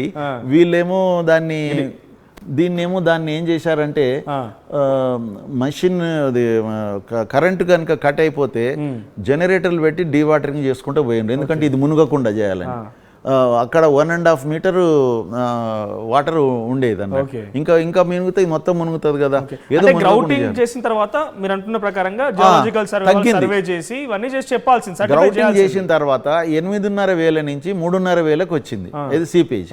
దాని తర్వాత మనకు తెలిసిన సమాచారం ప్రకారం ఏంటంటే, అంటే గ్రౌటింగ్ చేసిన ప్లేస్ లో ఈ సెగ్మెంట్స్ అమర్చారా సార్? సెగ్మెంట్స్ అమర్చే ఉన్నాయా? అమర్చకుండా ఎట్లా పోతారు ముందుకు? అది ముందుకు వెళ్ళిపోయిన తర్వాత సెగ్మెంట్ అమర్చిండ్రు, ఆ సెగ్మెంట్లు అమర్చినాకనే ఆ సెగ్మెంట్లే కూలినాయి 2 మొదలు. ఓకే, ఫస్ట్ ఎందుకంటే దాని మీద వచ్చి రాళ్ళు పడ్డాయి కదా, రాళ్ళు పడే వరకు అది బ్రేక్ అయిపోయినాయి అన్నట్టు. ఆ బ్రేక్ అయిపోయే వరకు మీద నుంచి 3-4 టన్నుల రాళ్ళు లూజ్ అయిపోయినాయి అనమాట. మీద క్యావిటీ ఏర్పడుతుంది కదా, ఇన్ని రోజుల నుంచి 4 సంవత్సరాల నుంచి నీళ్లు వచ్చి అందులో కొంచెము మట్టి కూడా వచ్చినట్టయితే అంటే ఇది కూడా ఒక ప్రమాదానికి కారణం. ఒక రాళ్ళ చుట్టూ ఉన్న మట్టి కూడా వెళ్ళిపోతే రాయి ఫ్రీ అయిపోతుంది కదా, గుట్ట పెద్ద గుట్ట అది. ఒకసారి విజువల్స్ ప్లే చేయండి, లోపల సహాయక చర్యలు కొనసాగుతున్న దగ్గర రాళ్ళకు సంబంధించిన విజువల్స్ ప్లే చేయండి. చాలా క్లియర్ ఇప్పుడు పాయింట్ అర్థమైంది మనకి. 2019లోనే ఈ సీపేజ్ గుర్తించారు, అప్పటి నుంచి కూడా డివాటరింగ్ అవుతుంది. ఇంకప్పుడు 8000 లీటర్స్ పర్ మినిట్, ఇప్పుడు కొంచెం తగ్గింది. అయితే ఇప్పుడు మళ్ళీ రీస్టార్ట్ అయిన తర్వాత దాన్ని గ్రౌటింగ్ చేశామని చెప్తున్నారంట. సో గ్రౌటింగ్ చేశామని చెప్తున్న నేపథ్యంలో జస్ట్ ఇక్కడ గ్రౌటింగ్ చేశామని చెప్తున్నారు. అంటే 2019లో మంచిగా వినండి, ఇక్కడ చాలా క్లియర్గా ఆయన ప్రత్యక్ష సాక్షి అక్కడ ఎగ్జాక్ట్గా ఆయన దాంట్లో 20 సంవత్సరాలు పనిచేశారు కాబట్టి మనకు ఆయన అనుభవంతో చెప్తున్నారు. 2019లోనే ఆ వాటర్ లీకేజ్ స్టార్ట్ అయింది, 8000 లీటర్స్ పర్ మినిట్, చిన్న విషయం ఏం కాదు. ఆ తర్వాత ఆ కాంట్రాక్ట్ సంస్థ కనీసం పవర్ బిల్స్ పే చేయలేని పరిస్థితి, పవర్ బిల్స్ పే చేయలేని సిచ్యువేషన్లో మళ్ళీ అటు ఇటుగా ప్రభుత్వాన్ని ఒప్పించి ఏకంగా అటు విద్యుత్ సంస్థలకు కూడా మేమే చెల్లిస్తామని యాక్సెప్ట్ చేసిన తర్వాత కూడా కొంత వర్క్ స్టార్ట్ అయింది. రీస్టార్ట్ అయిన తర్వాత ఇక్కడ లీకేజ్ అవుతుంది, ఇక్కడ చూస్తున్నారు కదా, ఈ లీకేజ్ అవుతున్న ప్రాంతాన్ని మొత్తం కూడా గ్రౌటింగ్ చేశారు. ఎంత 3000 టన్స్ ఆఫ్ సిమెంట్ అట concrete, 3000 tons of 300 tons of concrete తో ఫిల్ చేసినాక కూడా ఈ సెగ్మెంట్స్ అమర్చారు. మళ్ళీ సెగ్మెంట్స్ అమర్చి ఆ స్పాట్ నుంచి, ఆ లీకేజ్ స్పాట్ నుంచి ఒక 10 మీటర్స్ వరకు ముందుకు వెళ్ళిపోయారు ఆల్రెడీ. అంటే డ్రిల్లింగ్ పాయింట్ లో ముంగట భాగం డ్రిల్లింగ్ మిషన్ ఏదైతే ఉంటుందో దానికి ఏం ప్రాబ్లం లేదు, సేఫ్ జోన్ లో ఉంది. ఇప్పుడు కూలిపోయినంతా కూడా ఆల్రెడీ సీపేజ్ అయిపోయినటువంటి ప్రీవియస్ సిచ్యువేషన్ అని కూలిపోయింది. ఏకంగా ఫస్ట్ సెగ్మెంట్స్ కూలిపోయాయి, సెగ్మెంట్స్ కూలిపోయిన తర్వాత ప్రమాదం మొత్తం జరిగింది. సో ఇక్కడ ఏం జరిగి ఉంటుంది అంటే సెగ్మెంట్స్ కూలిపోక ముందే ఇన్వెస్టిగేషన్ చేసి జియోలాజికల్ సర్వే ఆఫ్ ఇండియా వాళ్ళు 9th రోజు వచ్చి జిఎస్ఐ వాళ్ళు వచ్చి ఇన్స్పెక్ట్ చేసినట్టుగా మనకు తెలిసిన సమాచారం. ఓకే, వాళ్ళు చూసిన తర్వాత ఓకే మనం టోటల్గా సీపేజ్ని ఇక్కడ కంట్రోల్ చేసినట్టయితే ఇంకో వీక్ పాయింట్ నుంచి అది ఎక్కడో కొట్టేస్తుంది, ఇక్కడ క్లీన్ వాటరే వస్తుందంటే మనకి ఎక్కడేమి అది అయితే లేదు. కాబట్టి బెటర్ డీవాటరింగ్ చేస్తూ మీరు డ్రిల్లింగ్ చేయండి అని చెప్పేసి ఆయన గో హెడ్ విత్ డ్రిల్లింగ్ అని వారు చెప్పినట్టుగా అన్నారు. కానీ మరి రిటర్న్లు ఇచ్చారా లేదా అని ఇప్పుడేమో నాకు తెలిసిన సమాచారం ప్రకారంగా రిటర్న్లో ఏం లేదు, ఓరల్గా చెప్పిండ్రా ఏదో ఉన్నది, అది సంథింగ్ లెక్కున వాళ్ళు ఏదో చెప్పిండ్రు, వీళ్ళు స్టార్ట్ చేశారు. 14th ఫిబ్రవరి రోజు స్టార్ట్ అయింది, ముందుకు వెళ్ళిపోతున్నారు. ఒక రోజు 1, 2, 3 మీటర్లు చేసుకుంటూ పోతున్నారు. టోటల్గా 18 మీటర్స్ అయింది, 18 మీటర్లు అయింది 21 వరకు. 22 రోజు కూడా డ్రిల్లింగ్ చేయడానికని షిఫ్ట్ వాళ్ళు, మార్నింగ్ షిఫ్ట్ వాళ్ళు వచ్చారు 8:30కు. వాళ్ళన్నీ తయారు చేసుకున్న టైం లోపల ఆ షియర్ జోన్లో ఏవైతే 8 మీటర్లలో ఉన్నాయో ఆ segments first and second segment collapse అయినాయి. ఎందుకంటే మీద నుంచి రాళ్ళు 3-4 టన్నుల బరువు ఉన్న రాళ్ళు వచ్చేసి వాటి మీద పడే వరకు అవి క్రాక్ వచ్చి వాడు పడి అవి డైరెక్ట్గా వచ్చేసి టీబీఎం మీద పడ్డాయి. ఆ రాళ్ళు టీబీఎం డ్యామేజ్ అయింది. దాని తర్వాత నీళ్లు బురద ఇక అంతా వచ్చేసిన వాటితో పాటుగా చాలా భయంకరంగా అక్కడ తయారైంది. ఆ టైం లోపల ఒక 42 మంది ఇటువైపు రాగలిగిండ్రు, 8 మంది అందులో చిక్కున్నారు. హెడ్ అంటే ముందు డ్రిల్లింగ్ వైపుగా ఉన్న వాళ్ళు చిక్కుకుని పోయారు, 8 మంది వెనకాల ఉన్నవారు కొంత రాగలిగారు, కొంచెం ఉన్నా కూడా గుంజుకున్నారు, చేసిన మొత్తమే రాగలిగారు. ఇటు ఏంటంటే ఇక్కడ బ్లాక్ అయిపోయింది. ఇక్కడ ఏమైందంటే ఇటువైపు నీకు ఏరియా ఉన్నది కాబట్టి వచ్చిన డెబ్రీస్ కూడా అది స్ప్రెడ్ అవడానికి అవకాశం ఉన్నది. ఇటువైపు మనకు ఇటువైపు 14 కిలోమీటర్లు ఉంది కదా, కనీసం అది స్ప్రెడ్ అవుతూ పోతుంటది కదా. కానీ అటువైపు లేదు కదా, అటువైపు నీకున్నదే 18 మీటర్లు. ఆ 18 మీటర్ల 8 మీటర్లు మషినే ఉన్నది, మిగిలింది 10 మీటర్లు. 10 మీటర్ల లోపటి నీకు 2 సెగ్మెంట్లు అంటే 3 మీటర్లు మొదలు గోలింది అన్నారు.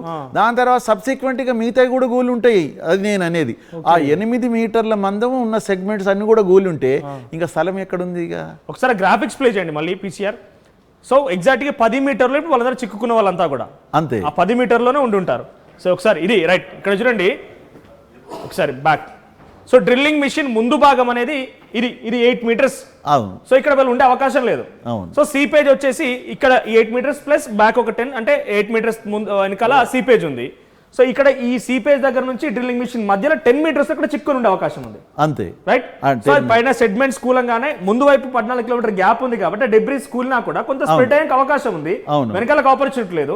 సో వాళ్ళు కూరుకుపోయి ఉన్నా లేకపోతే ఇరుక్కుపోయినా కూడా ఈ మధ్యలో ఉండే అవకాశం. ఈ 10 మీటర్స్ చాలా కీలకమైన రోల్. ఇప్పుడు అంతే ఇక్కడ మొత్తం బురద ఉండిపోయిందండి సార్. ఇప్పుడు ఎగ్జాక్ట్ గా ఉన్నది అక్కడ ఇంకా పడుతూనే ఉన్నది కదా, బట్ వాటర్ వస్తుంది, అందులో వాటర్ వచ్చేసి హెడ్ కు తగులుతుంటది. అక్కడ ఇంకా పోయేది లేదు కాబట్టి స్లోప్ అటే ఉంది కాబట్టి అది రేజ్ అవుతూ ఉంటది కదా. అది ఏ లెవెల్ ఉన్నదో ఇప్పుడు అది. అవును 2 ఫీట్స్ లోనే ఉంది. ఎందుకంటే ఒకసారి జీపీఆర్ మిషన్ తీసుకుని లోపల ఆల్రెడీ సర్వే చేస్తున్నారు. ఒకసారి ఆ విజువల్స్ వేయండి జీపీఆర్ మిషన్వి. సో లోపలికి వెళ్ళిపోయి జీపీఆర్ మీకు తెలిసే ఉంటుంది జీపీఆర్ మిషన్ ద్వారా సర్వే చేయడం అనేది. సో జీపీఆర్ మిషన్ ద్వారా ఇక్కడ జస్ట్ చూడండి గ్రౌండ్ పెనిట్రేటింగ్ రాడర్ అని చెప్పి ప్రజెంట్ చేస్తున్నారంట. ఇదంతా ఆ 10 మీటర్లోనే జరుగుతోంది. సో ఇక్కడ చివరికి చూడండి ఇక్కడ మనిషి కూర్చున్నాడు కదా, అదే ఈ మనిషి కూర్చున్న దగ్గర నుంచి ఆయన తల భాగం తగులుతుంది, కూర్చున్న తర్వాత తల భాగం పైన తగులుతుంది. చూడండి ఎంత అయింది అంటే 9.2 మీటర్స్ ఉన్నది, అది కాస్త అంత ఎత్తుకు వచ్చేసింది. మాక్సిమం ఒక 2 ఫీట్ 3 ఫీట్ అంతే.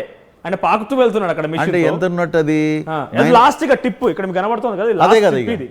yes కాబట్టి then it shows the severity of the situation. Okay so ఇప్పుడు ఆల్టర్నేట్ ఆప్షన్ ఏంటి అంతా క్లియర్ గా మీకు అంతా ఇప్పుడు ఒక ఐడియా వచ్చింది అందరికి చూసే వాళ్ళకి కూడా. సో ఏంటి నెక్స్ట్ ప్లాన్ ఏంటి? ఇప్పుడు ఆల్మోస్ట్ 6 days అయిపోతుంది, ఇప్పుడు ఇంకా సహాయక చర్యలు కొనసాగుతాయి. మీరు ఎగ్జాక్ట్ గా చెప్పిన తర్వాత ఆ 10 meters లోనే ఏమైనా జరిగి ఉండాలి అంతే. సో ఆ 10 meters లో వారిని కనుగొనాలన్నా ఏం చేయాలి ఆప్షన్? ఇప్పుడు నెక్స్ట్ ఆప్షన్ ఏంటి? నెక్స్ట్ ఆప్షన్ ఇప్పుడు ఆ స్కానింగ్ ద్వారా వాళ్ళని ఎక్కడున్నారు లొకేషన్ తెలుసుకుంటారు. వాళ్ళని ఇక ఇప్పుడైతే ఇక మనం అనుకునేది ఏంది, ఇక వాళ్ళని అందరినీ బయటికి తీసుకురావాల్సి వస్తుంది. ఇప్పుడు వరకు చాలా ట్రై చేశారు, రాట్ హోల్ మైనర్స్ అని ఎవరు వెళ్ళారు, స్నిఫర్ డాగ్స్ ఎవరు పోలేకపోయింది. ఇప్పుడు ఇక అందులోనే చూస్తున్నారు. ఇక వేరే దగ్గర ఇక వాళ్ళకు లేదు కదా, స్పేసే లేదు. ఇప్పుడు అందులోనే చూస్తున్నారు ఇక ఆ 10 metersని. కాబట్టి వాళ్ళని స్కాన్ చేసేసి లొకేట్ చేసి బయటికి తీసుకొచ్చి వాటర్ ఇంకా వాటర్ వస్తున్నాయి. ఇంకా వాటర్ కంటిన్యూ ఉన్నది. అది ఇప్పుడు ఇంకా కూడా 3500 లీటర్స్ పర్ మినిట్. ఇప్పుడు ఇంకా ఏదో పెరిగింది కూడా అన్నారు, ఏదో 5000 కూడా వరకు వచ్చిందని ఏదో అన్నారు. మరి నాకు తెలియదు ఎంత ఉన్నారు. ఇప్పుడు వెనక భాగం మొత్తం కూడా అంటే మీరు చెప్తున్న ప్రకారంగా ఆ 10 meters వాళ్ళు ఇరుక్కుపోయారు. ఆ వెనక భాగం కొంత దూరం వరకు మొత్తం కూడా ఈ డిబ్రీస్ ఉన్నాయి, ఇవి ఆ పడిపోయిన రాళ్ళు ఉన్నాయి, టీబీఎం మిషన్ సంబంధించి మెటల్ కూడా ఉన్నాయి. ఆ మెటల్ చూడండి ఒకసారి మీరు అక్కడ కంటిన్యూస్ గా వాళ్ళంతా భుజాల పైన మోస్తూ వెళ్తున్నారు. ట్రాక్ కూడా కేవలం 12.6 kilometers వరకు అవైలబుల్ గా ఉంది కంటిన్యూస్ గా లోకో ట్రైన్ వెళ్ళడానికి. ఆ తర్వాత లేదు. సో ఇప్పుడు ఆల్రెడీ 6 days అవుతుంది, మీరు చాలా క్లీన్ గా అబ్జర్వ్ చేస్తూనే ఉన్నారు. ఇప్పుడు వరకు సహాయక చర్యల్లో ఏది చాలా కీలకంగా కాబోతోంది? ఇప్పుడు ఆ స్కానింగ్ చేసి వాళ్ళని బయటకు తీయడమే కీలకం కాబోతుంది. జీపీఆర్ ఫస్ట్ వాళ్ళని తీయడం అనేది ఫస్ట్ ప్రియారిటీ అండి. దాని తర్వాత టోటల్ డెబ్రిస్ క్లియర్ అవుతుంది. డెబ్రిస్ క్లియర్ అయిన తర్వాత దెన్ ఎంత డ్యామేజ్ అయిన దాని మీద ఎస్టిమేట్. అసలు ఇప్పుడు ఏంటిది టీబీఎం ఎంత? మీరు చెప్పండి, టీబీఎం మిషన్ బాగానే ఉందా? ఎందుకంటే ఎక్కడ బాగుండండి, దాన్ని కట్ చేసి పీసెస్ అన్ని తీసి బయటికి తీసుకొస్తారు. యూజ్లెస్ కదా. ఇప్పుడు ఇక దాన్ని బట్టి దాన్ని ఏమైనా పనికొచ్చేది ఉందా, మళ్ళీ ఏమైనా చేస్తారా అనేది ఇక టోటల్గా బయటకు వచ్చినాక దాన్ని స్కాన్ చేస్తేనే మనకు తెలుస్తుంది. అది బయటకు తీసుకోవడానికి పాసిబుల్ అవ్వదన్నారు కదా. ఇప్పుడు అందుకని కట్ చేసి పట్టుకొస్తున్నారు కదా. ఓకే టీబీఎంని తీసుకొచ్చి దాన్ని కట్ చేసి, అందుకని మనకు మొన్న పేపర్లో ఏమొచ్చిందంటే అసలు ఏజెన్సీ మొదలు టీబీఎం కట్ చేయడానికి మొదలు ఒప్పుకోలేదు, తర్వాత ప్రెషరైజ్ చేయడంతో there is no other go అన్నప్పుడు వాళ్ళు ఓకే అన్నారు. ఇక ఇప్పుడు ఓకే అన్నారంటే ఇక రేపటి నాటికి మీరే ఇవ్వాలనే కాడు కూడా అడుగుతారు వాళ్ళు. కాబట్టి వాళ్ళ పరిస్థితి ఏంటంటే ఇప్పుడు వాళ్ళకు సహాయక చర్యల్లో తప్పకుండా టీబీఎం తీసేయాలన్నప్పుడు తీసేసి విడిభాగాలు మొత్తం తొలగించి ఇక్కడ చూడండి హిటాచి మిషన్, ఒక మినీ హిటాచి మిషన్ పంపించారంట. సో నిజంగా చూస్తుంటే పాపం ఇక్కడ సహాయక చర్యలు చేపట్టే సిబ్బంది ఇంతలా కష్టపడుతున్నారంటే రెగ్యులర్ గా కష్టపడే కార్మికులు చూస్తే వాళ్ళ సంగతి కొంత ఇబ్బందికరమే. సో ఇక్కడ ఇప్పుడు ఈ మొత్తం మిషన్ ని మొత్తాన్ని విడిభాగాన్ని బయటికి తీసిన తర్వాత మళ్ళీ దాన్ని అమర్చాలని ఎంత టైం పట్టొచ్చు? అది పైసలు ఉంటే ప్రాబ్లం కాదు, అది ప్రాబ్లం కాదు, మిషన్ నాకు ప్రాబ్లం కాదు. అసలు దాన్ని అక్కడ ట్రీట్మెంట్ ఏంటిది, అసలు దాని పరిస్థితి ఏంది, ఏ విధంగా ఉన్నది, ఇప్పుడు 8 మీటర్లు ఉన్నదా, ఇప్పుడు అంతా వస్తున్నది, అది ఎంతవరకు ఇప్పుడు లీకేజ్లు అవన్నీ ఇంకెన్న కూలింది ఏం కథ, దాన్ని ఏ విధంగా చేయగలుగుతాం అనేది మనం ఇప్పుడు చూడాలి.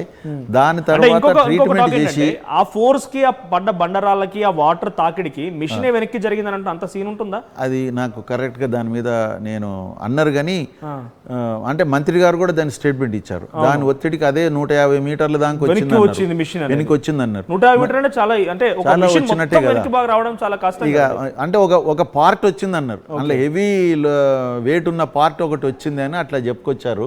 ఇక అది ఎట్లా అయిందో ఏమో తెలియదు. అది ఏదైనా కూడా ఇక టీబీఎం అనేది మనం ఇక రిపేర్ కాదు రిప్లేస్ చేయాల్సిందే. ఆ హెడ్ ఏదైతే ఉన్నదో అది ఓకే, అది బాగానే ఉంటుంది. దానికి ఇవన్నీ మళ్ళీ సమకూర్చాలి. ఇక సమకూర్చి చేసి మళ్ళీ అదొకటి మెయిన్గా ఇప్పుడు నాకు బాధ పెట్టే విషయం ఏంటంటే వీళ్ళు ఇంత ఇంటర్నేషనల్ ఎక్స్పర్ట్ని యొక్క సహకారంతో వారి యొక్క వారి యొక్క అడ్వైస్తోని వీళ్ళు ట్రీట్మెంట్ చేసి వీళ్ళు డ్రిల్లింగ్ స్టార్ట్ చేసినాం అన్నారు కదా. ఇప్పుడు ఇంకా మనకి ఇంకా ఇంటర్నేషనల్ ఎక్స్పర్ట్గా ఆయనే రావాలి కదా. ఇప్పుడు ఆయన టాప్ మోస్ట్ ఇంటర్నేషనల్ ఎక్స్పర్టే వచ్చిండ్రు కాబట్టి దాని మీద సమగ్రంగా విచారణ చేస్తే బాగుంటుంది.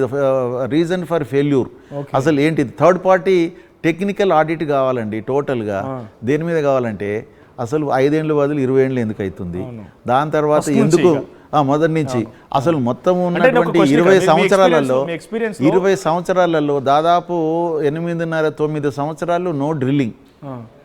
అదే ఒక నిమిషం సార్, ఇక్కడ మీ ఎక్స్పీరియన్స్ లో ఎన్నో ప్రాజెక్ట్స్ చూస్తుంటారు, ఎన్నో కంపెనీలను చూస్తుంటారు. ఇలా ఇంతలా ఇబ్బంది పెట్టి ఇన్ని సంవత్సరాలు పొడిగించే కంపెనీల బ్లాక్ లిస్ట్ వేరారా? అంటే బ్లాక్ లిస్ట్ వేయడం కానీ వారికి యాక్షన్ తీసుకోవడానికి ఏమి ఉండదు, ఎందుకంటే అది ఒక పర్సన్ ఓరియంటెడ్ కాదు. ఉన్నది ఇప్పుడు అతన్ని తీసి ఇంకొకరిని పెట్టాలంటే కూడా ఎటువంటి పరిస్థితి ఉందంటే ఈపీసీ సిస్టమ్. ఒక ఈపీసీ సిస్టంలో ఇప్పుడు ఇది ఒక యునిక్ ప్రాజెక్టు. ఇందులో ఒక టీబీఎంతోని పని చేసినటువంటి అనుభవం వీళ్ళకే ఉన్నది, అంతే కదా. ఇప్పుడు 20 ఏళ్ళ నుంచి వీళ్ళకి అనుభవం ఉన్నట్టే కదా. ఇక ఎవరికి లేని అనుభవం వీళ్ళకు ఉన్నది ఇప్పుడు. కాబట్టి ఆ అనుభవం అది వదిలిపెట్టేసి ఇప్పుడు కొత్త వాళ్ళని పడితే ఇప్పుడు కొత్త రేట్లతోని వాళ్ళకి ఇవ్వాల్సి వస్తుంది బ్యాలెన్స్ వర్క్. కొత్త రేట్లు అనే వరకు ఏమవుతుందంటే ప్రాజెక్ట్ ఇప్పుడు ఒరిజినల్గా మేము 2004లో మేము ఉన్న రేట్లను ఒక మామూలు నార్మల్ టన్నల్కు 1 మీటరు లెంత్లో డ్రిల్ చేయాలంటే ఒక 1000 రూపాయలు ఖర్చు అవుతుందని మాకు అంచనా ఉండే అప్పుడు. అదే టీబీఎంతో చేయాలంటే 5000 ఖర్చు వచ్చింది. ఇప్పుడు ఇది 5000 ఖర్చు మీటర్కి, 1 మీటర్కు. ఇప్పుడు అదే టీబీఎంతో ఇప్పుడు చేయాలంటే 25,000 అవుతుంది. కాబట్టి మరి ఇప్పుడు ఈయనని తీసి ఆయనను పెట్టాలంటే మరి ఈయనకి ఇంత సపోర్ట్ చేస్తే అయిపోతుంది కదా. ఫైనాన్షియల్ ఆస్పెక్ట్స్లో గవర్నమెంట్ ఆలోచించే విధానం లేదు. అట్లా ఆలోచించే గవర్నమెంట్ కూడా మన రివైజ్ ఎస్టిమేట్ కూడా వీళ్ళకు కొంత రేట్స్తో కూడా. So what is the future of SLBC? ఇప్పుడు ఎస్ఎల్బిసి ఫ్యూచర్ అంటే మొట్టమొదలు డెబ్రీస్ తీసిన తర్వాత దీన్ని అంచనా degree of damage and devastation అంచనా వేసిన తర్వాత దెన్ గవర్నమెంట్ అండ్ మన ఏజెన్సీ కూర్చొని ఏంటిది ఎంత ఇప్పుడు దీన్ని మళ్ళీ తిరిగి చేయాలంటే ఎంత అవుతుందని వాళ్ళు ఇస్తారు ఫిగర్ ఇచ్చినప్పుడు మరి గవర్నమెంట్ డెసిషన్ తీసుకోవాలి తను వాళ్ళకి ఎంతవరకు సహకరిస్తానని. ఇప్పటి వరకు అడ్వాన్సులు ఇచ్చుకుంటూ వచ్చారు కదా 2009 నుంచి. మరి ఇప్పుడు వాళ్ళు మొత్తం ఇస్తారా లేకుంటే 50-50 అంటారా, మాకు సంబంధం లేదంటారా? మీరే టార్గెట్ 8 మంది కార్మికులు వాళ్ళు ఏంటి వాళ్ళ సిచ్యువేషన్ తెలుసుకున్న తర్వాత డెబ్రీస్ అదే వాళ్ళు బయటకు వచ్చిన తర్వాత డెబ్రీస్ తీసిన తర్వాత ఇది వస్తుంది. ఫస్ట్ వాళ్ళని తీసి బయటికి తీసి వాళ్ళని పంపించాక ఇక్కడ కూడా శివప్రసాద్ రెడ్డి గారు 12 బృందాలు 750 మంది సిబ్బంది పనిచేస్తున్నారు. ఇంటర్నేషనల్ ఎక్స్పర్ట్స్ వచ్చారు. ఇట్లా కూడా యూనిక్ ఇది. ఎవరు కూడా ఇలాంటి ఎక్స్పీరియన్స్ ఇండియాలో మొదటిసారి. ఇండియా ఎవరైనా చెప్తుండ్రు కదా మేము ఇలాంటివి ఎన్నో చూసాం కానీ ఇలాంటిది చూడలేదు. ఎందుకంటే ఇప్పుడు టనల్ ఉన్నట్టయితే అటువైపు ఇటువైపు మధ్యలో కూలింది అనుకోండి, అటు ఇటు ఉంటుంది. దాని తర్వాత దానికి ఇంకా వేరే తీరుగా కూడా పక్కన ఇప్పుడు దీన్ని టీబీఎంతో అనే వరకు టీబీఎం తప్పించి ఇంకే తీరుగా డ్రిల్లింగ్ చేయడానికి లేదు ఆస్కారం. కాబట్టి పక్క నుంచి ఇంకా ఆడిట్ అట్లా చేసుకొని వెళ్ళిపోవచ్చు, ఇట్లా చేసుకోవచ్చు. ఆడిట్ టనల్స్ ఉంటాయి, ఏముంటాయి, దీనికి ఎలాంటి స్కోప్ లేదు కదా. కాబట్టి 2 ఫేజులు ఉన్నాయి కదా. కాబట్టి దీనికి డెఫినెట్గా నేను కూడా ఇప్పుడు ఈ సందర్భంగా కోరేది ఏంటంటే ఇదొక యూనిక్ ప్రాజెక్ట్. కానీ ఎండ్ యూజర్ గురించి మాట్లాడతలేము మనం. ఈ ప్రాజెక్టుకు నీళ్ళు ఎవరికి ఇస్తున్నాం మనం? నీళ్లు అసలు ఫ్లోరోసిస్తో బాధపడుతున్న నల్గొండ జిల్లా ప్రజలకు ఇస్తున్నాం. కాబట్టి దీని విషయంలో కేంద్ర ప్రభుత్వం కూడా మానవీయ కోణంలో ఆలోచించి ఇది డిండి ప్రాజెక్ట్, అది కూడా 3 లక్షల ఎకరాలకు ఇంకా కంప్లీట్గా ఫ్లోరోసిస్తో బాధపడుతున్న ఏరియాలో, అది మునుగోడు నియోజకవర్గం, దేవరకొండ నియోజకవర్గం, కొంత నల్గొండ నియోజకవర్గం, తర్వాత నాగార్జున సాగర్ నియోజకవర్గాలలో 3 లక్షల పైచిలకు ఆయకట్టు ఇచ్చేటువంటి ప్రాజెక్ట్. అది కూడా టోటల్గా it is an engineering solution to health issue. ఒక ఆరోగ్య సమస్యకు సాంకేతిక పరిష్కారం అని మేము పెట్టినాం దాని పేరు డిండి లిఫ్ట్ స్కీమ్. ఒక ఆరోగ్య సమస్యకు సాంకేతిక పరిష్కారం. కాబట్టి సుష్మా స్వరాజ్ గారు కూడా లాస్ట్ ఈ ఎన్నికలు కాదు, ఇంతకుముందు ఎన్నికల్లో వచ్చినప్పుడు కూడా వారు దీన్ని డిండి ప్రాజెక్టుని మేము జాతీయ ప్రాజెక్టుగా మేము తీసుకుంటాము. ఎందుకంటే ఇది ఒక స్పెషల్ కేసు, ఇది ఫ్లోరోసిస్ నివారణకు ఇది ఉండాలి. ఎందుకంటే ఆ ఏరియాలో బోర్వెల్ వ్యవసాయం జరగడానికి లేదు. ఆ ఏరియాలో సర్ఫేస్ వాటర్తోనే ఇరిగేషన్ జరగాలనేది. అంటే సేఫ్ డ్రింకింగ్ వాటర్ ఇవ్వడం వలన 10% ఆఫ్ ది ఇష్యూ సాల్వ్ అయినట్టు, సేఫ్ ఇరిగేషన్ వాటర్ ఇచ్చినప్పుడే 90% సాల్వ్ అని మనకు శాస్త్రజ్ఞులు నిపుణులు చెప్పారు. డాక్టర్ రాజారెడ్డి గారు, మా ఫార్మర్ డైరెక్టర్ ఆఫ్ నిమ్స్, వారు కూడా లక్ష్యం చాలా గొప్పది అది, కానీ దాన్ని ఛేదించడంలో ఇటువంటి కాబట్టి ఇటువంటి పరిస్థితిలో డిండి అండ్ ఎస్ఎల్బిసి టన్నెల్ రెండింటిని కలిపి రెండు కూడా అదో 3 లక్షలకి ఇస్తుంది ఆయకట్టు, ఇదో 3 లక్షలకి ఇస్తుంది. ఈ 6 లక్షల ఎకరాలకు సాగునీరు అందించేటువంటి 2 ప్రాజెక్టుని కలిపి ఒక స్పెషల్ ఫండ్ కింద మన రాష్ట్ర ప్రభుత్వము, మన రాష్ట్రంలో ఉన్న అన్ని ప్రతినిధులు కేంద్ర ప్రభుత్వానికి ఒక విజ్ఞాపన చేసి డెఫినెట్గా వారి దృష్టికి తీసుకెళ్ళి తర్వాత ఇప్పుడున్న పరిస్థితులని టోటల్ గ్రౌండ్ రియాలిటీని వారి ముందు ఉంచినట్టయితే డెఫినెట్గా కేంద్ర ప్రభుత్వం కూడా మానవీయ కోణంలో ఆలోచించి కొంత సహకారం అందిస్తుందని నేను భావిస్తున్నాను. శ్యాంప్రసాద్ గారు, చివరిగా 2 క్వశ్చన్స్ ఆన్సర్ చేయండి నాకు ఇక్కడ. ఫస్ట్ క్వశ్చన్ ఏంటంటే, ఈ సహాయక చర్యలు ఇంకెన్ని రోజులు జరిగే అవకాశం ఉంది? ఇప్పుడు మీరు చాలా క్లియర్గా తెలుసు ఇక్కడ లోపల ఏం జరిగింది అనేది చాలా క్లియర్గా చెప్పారు కాబట్టి ఇంకెన్ని రోజులు పట్టొచ్చు అన్ని బయటపడాలి? మాక్సిమం 1 వీక్లో అంతా క్లియర్ అయిపోతుంది. ఇంకా 1 వీక్ పట్టొచ్చా? ఇంకా 1 వీక్ అంటే ఆ వ్యక్తులని బయటికి తీయాలన్నా వ్యక్తులు తీసిన తర్వాత కదా మొత్తం డెబ్రీస్ ని బయటకు తీసేది. అంటే వాళ్ళని తీయడానికి ఆ ప్రతిబంధకంగా ఉన్న వాటిని ఇప్పుడు కదిలిస్తున్నారు. ఒకసారి వాళ్ళు వచ్చిందంటే టోటల్ గా 1 వీక్ ఇంకా నేను అనుకుంటున్నా మాక్సిమం 1 వీక్. ఓకే, ఫైనల్ ఇంకో క్వశ్చన్, బహుశా మీరు దీనికి ఆన్సర్ చేస్తారో చేయరో, తప్పు ఎవరు దీనికి? తప్పు ఎవరిదని అంటే ఏం చెప్పొచ్చు? అంటే ఇప్పుడు తప్పు ఎవరేనండి? ఇప్పుడు 2019లోనే జరిగింది అని చెప్పి ఇప్పుడు తప్పు ఎవరిదంటే ప్రభుత్వాలది ఏముంటుంది, ఎమర్జెన్సీ మన ఒక ఏజెన్సీని ఫిక్స్ చేస్తారు, ఇచ్చేస్తారు. అతనికి వర్క్ చేసినట్టయితే ఆ బిల్లు అసలు యాక్చువల్గా ఏంటిది ఒక గవర్నమెంట్ పని ఏం తెలుసా అండి? నువ్వు ఫినిష్డ్ ఐటమ్ 100 మీటర్ల టన్నల్ డ్రిల్లింగ్ చేసి దానికి లైనింగ్తో మాకు చూపిస్తే ఆ 100 మీటర్లకు పేమెంట్, ఇది అంతే మా పని. ఓకే, నువ్వు 100 మీటర్లు డ్రిల్ చేయి, 100 మీటర్లకు మేము చూస్తాము, పేమెంట్ చేస్తాము. అంటే కాంట్రాక్ట్ సంస్థ తప్పనొచ్చా? 100% కాంట్రాక్టే దీనికి బాధ్యులు. ఆ కాంట్రాక్టుడు ఈ విధంగా కావడానికి అతను బ్యాంక్రప్సీ కారణము. అతను ఎంతో భారతదేశంలో మామూలు కాంట్రాక్టర్ కాదు, ఆయన చాలా పెద్ద కాంట్రాక్టరు. దురదృష్టవశాత్తు మన తెలంగాణ దురదృష్టవశాత్తు ఆయన బ్యాంక్రప్ట్ అయిండు. దాని తర్వాత ప్రభుత్వాలు ఎంత చేయూతను అందించినా కూడా అతనికి దానికంటే మించి ఆయన ఇంకా ఎదుర్కోవాల్సి వచ్చింది, ఎదుర్కోవట్టు సవాళ్ళు. మరి ఇప్పుడున్న లాస్ట్ది దీన్ని ఏ విధంగా ప్రభుత్వము ఎట్లా దీనికి అతనికి చేయూతనిస్తుందో మనకు తెలియదు. కానీ మనం కోరుకునేది ఏదైతే మొత్తం మీద ప్రభుత్వము ఇటు కేంద్ర ప్రభుత్వం అందరూ కూడా అతనికి చేయూతనిచ్చి అతను బయటపడేయాలి. అతను మటుకు అతనుకున్న ఎక్స్పీరియన్స్ ఇంకెవరికి లేదు. ఇంతమంది 20 ఏళ్ళ నుంచి తను ఒక్కరిని కూడా తీసేయలేదండి. ఎవరు ఉంటే వాళ్ళందరిని ఉంచాడు. వాళ్ళకు ఉన్నప్పుడు వాళ్ళకు అమౌంట్ వచ్చినప్పుడు పైసలు ఇచ్చాడు. అతను లేదు, 400 మంది ఉన్నారు అట్లనే ఇన్నేళ్ల నుంచి. అయితే ఇంకొకటి నాకు మీతో షేర్ చేసుకునేది ఏంటంటే, సార్ ఇన్ని 1000 కోట్లు పెట్టినా కూడా మరి రైతులకి నీళ్ళు వస్తున్నాయి ఇప్పటి వరకు, దీనికి ఏమైనా ప్రత్యయం లేదా అని మీరు అడగలేదు నన్ను. నేను దానికి సమాధానం ఉన్నది కదా. ఎస్ఎల్బిసికి ప్రత్యామ్నాయ మార్గం ఏమీ లేదంటారా? ఒక ఎస్ఎల్బిసే కాదు, ప్రతి ప్రాజెక్టు కూడా ఈరోజు 1000 కోట్లు మనం వెచ్చిస్తున్నాము. కానీ త్వరితగతిన ల్యాండ్ ఎక్విజిషన్ ప్రాబ్లంతో లేకుంటే ఇలాంటి కొన్ని టెక్నికల్ ఇబ్బందులతోని మనం త్వరగా కంప్లీట్ చేయలేకపోతున్నాం. ప్రాజెక్టులని కంప్లీట్ చేయకపోవడం వలన 10 ఏళ్ళైనా 15 ఏళ్ళ ఇప్పుడు 20 ఏళ్ళ నుంచి ఇది నడుస్తున్నది. 3000 కోట్లు ఖర్చు అయింది, ఇంతవరకు ఎకరానికి నీళ్ళు ఇవ్వలేదు. ఇప్పుడు డిండి ప్రాజెక్టు కూడా దాదాపు 2016లో స్టార్ట్ అయింది, 15లో స్టార్ట్ అయింది. ఇప్పటి వరకు 10 ఏళ్ళ దగ్గర వస్తున్నా కూడా దానికి కూడా 1 ఎకరం నీళ్ళు ఇవ్వలేకపోయినాం. అదేవిధంగా కాళేశ్వరం తీసుకున్నా కూడా 1,00,000 కోట్లు ఖర్చు పెడితే ఆయకట్టు ఇచ్చింది 1,00,000 ఎకరాలు అంటున్నారు. మరి ఎంత ఆశయం నెరవేరినట్టు? 5% నెరవేరినట్టు. మరి 95% ఇంకా చేయాలి కదా. డిస్ట్రిబ్యూషన్ నెట్వర్క్ కంప్లీట్ అయ్యి రైతులకు పొలాలకు నీళ్ళు ఇచ్చినప్పుడు కదా దాని ప్రాజెక్టు ఆశయం నెరవేరింది. ఇప్పుడు టన్నెల్స్ లేకుంటే పంపింగ్ స్టేషన్లు తర్వాత ఇవన్నీ చేయడంతో కాదు కదా. కావాల్సింది ఆ ప్రాజెక్టు లక్ష్యం ఏంది? 18 లక్షల ఎకరాలలో ఉన్నటువంటి రైతు పొలాలకు నీళ్ళు అందియడం. అందులో ఇంతవరకు ఎంత సఫలీకృతమైనవంటే 5%, ఇంకా 95% ఉన్నది కాళేశ్వరం. కాబట్టి ఇటువంటి పరిస్థితులలో మనము ఎక్కడికక్కడనే పడ్డ వర్షాన్ని మనము rain water harvesting, soil and water conservation సిస్టంలో పోయినట్టయితే ఎకరానికి 5,000 ఖర్చు పెట్టినట్టయితే ఇవి మొత్తం మనం అటెండ్ చేయొచ్చు.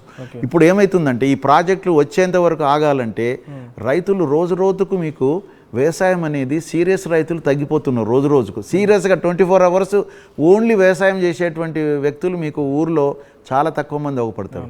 ఇంకా ఇట్లనే ఇంకా 5 ఏళ్ళు కనుక కొనసాగితే వాళ్ళకి ఏ నీళ్ళు రాకుండా ఉంటే వాళ్ళు కూడా ఉండరు. ఇక అందరు ఏదో డ్రైవింగో లేకుంటే ఇంకేదో చూసుకుంటున్నారు, సిటీలకు వచ్చేస్తున్నారు. ఈ టైంలో మనం చేయవలసిన పని ఏంటంటే అక్కడ ఉన్నటువంటి గ్రౌండ్ వాటర్ రీఛార్జ్ చేసేటువంటి పద్ధతులు చేపట్టినట్టయితే కనీసం రైతుకు ఉన్నటువంటి వాళ్ళ బోర్లు, ఇప్పుడు తెలంగాణలో 32 లక్షల బోర్లు ఉన్నాయి. మరి ఆ 32 లక్షల బోర్లు 2 లక్షల ఓపెన్ వెల్స్ ఉన్నాయి, తర్వాత ట్యాంక్స్ ఉన్నాయి, ఒక 46,000 ట్యాంక్స్ ఉన్నాయి. వీటికి నీళ్ళు వచ్చే విధంగా మనం చేసినట్టయితే ప్రాజెక్టులు ఇంకా కొంచెం లేట్ అయినా కూడా అప్పటి వరకు రైతాంగం అనేటువంటి ఓ జాతి సర్వైవ్ అవుతుంది. కాబట్టి దీని మీద దృష్టి పెట్టాలని చెప్పి మీ ద్వారా నేను ప్రభుత్వాన్ని కోరుతున్నాను.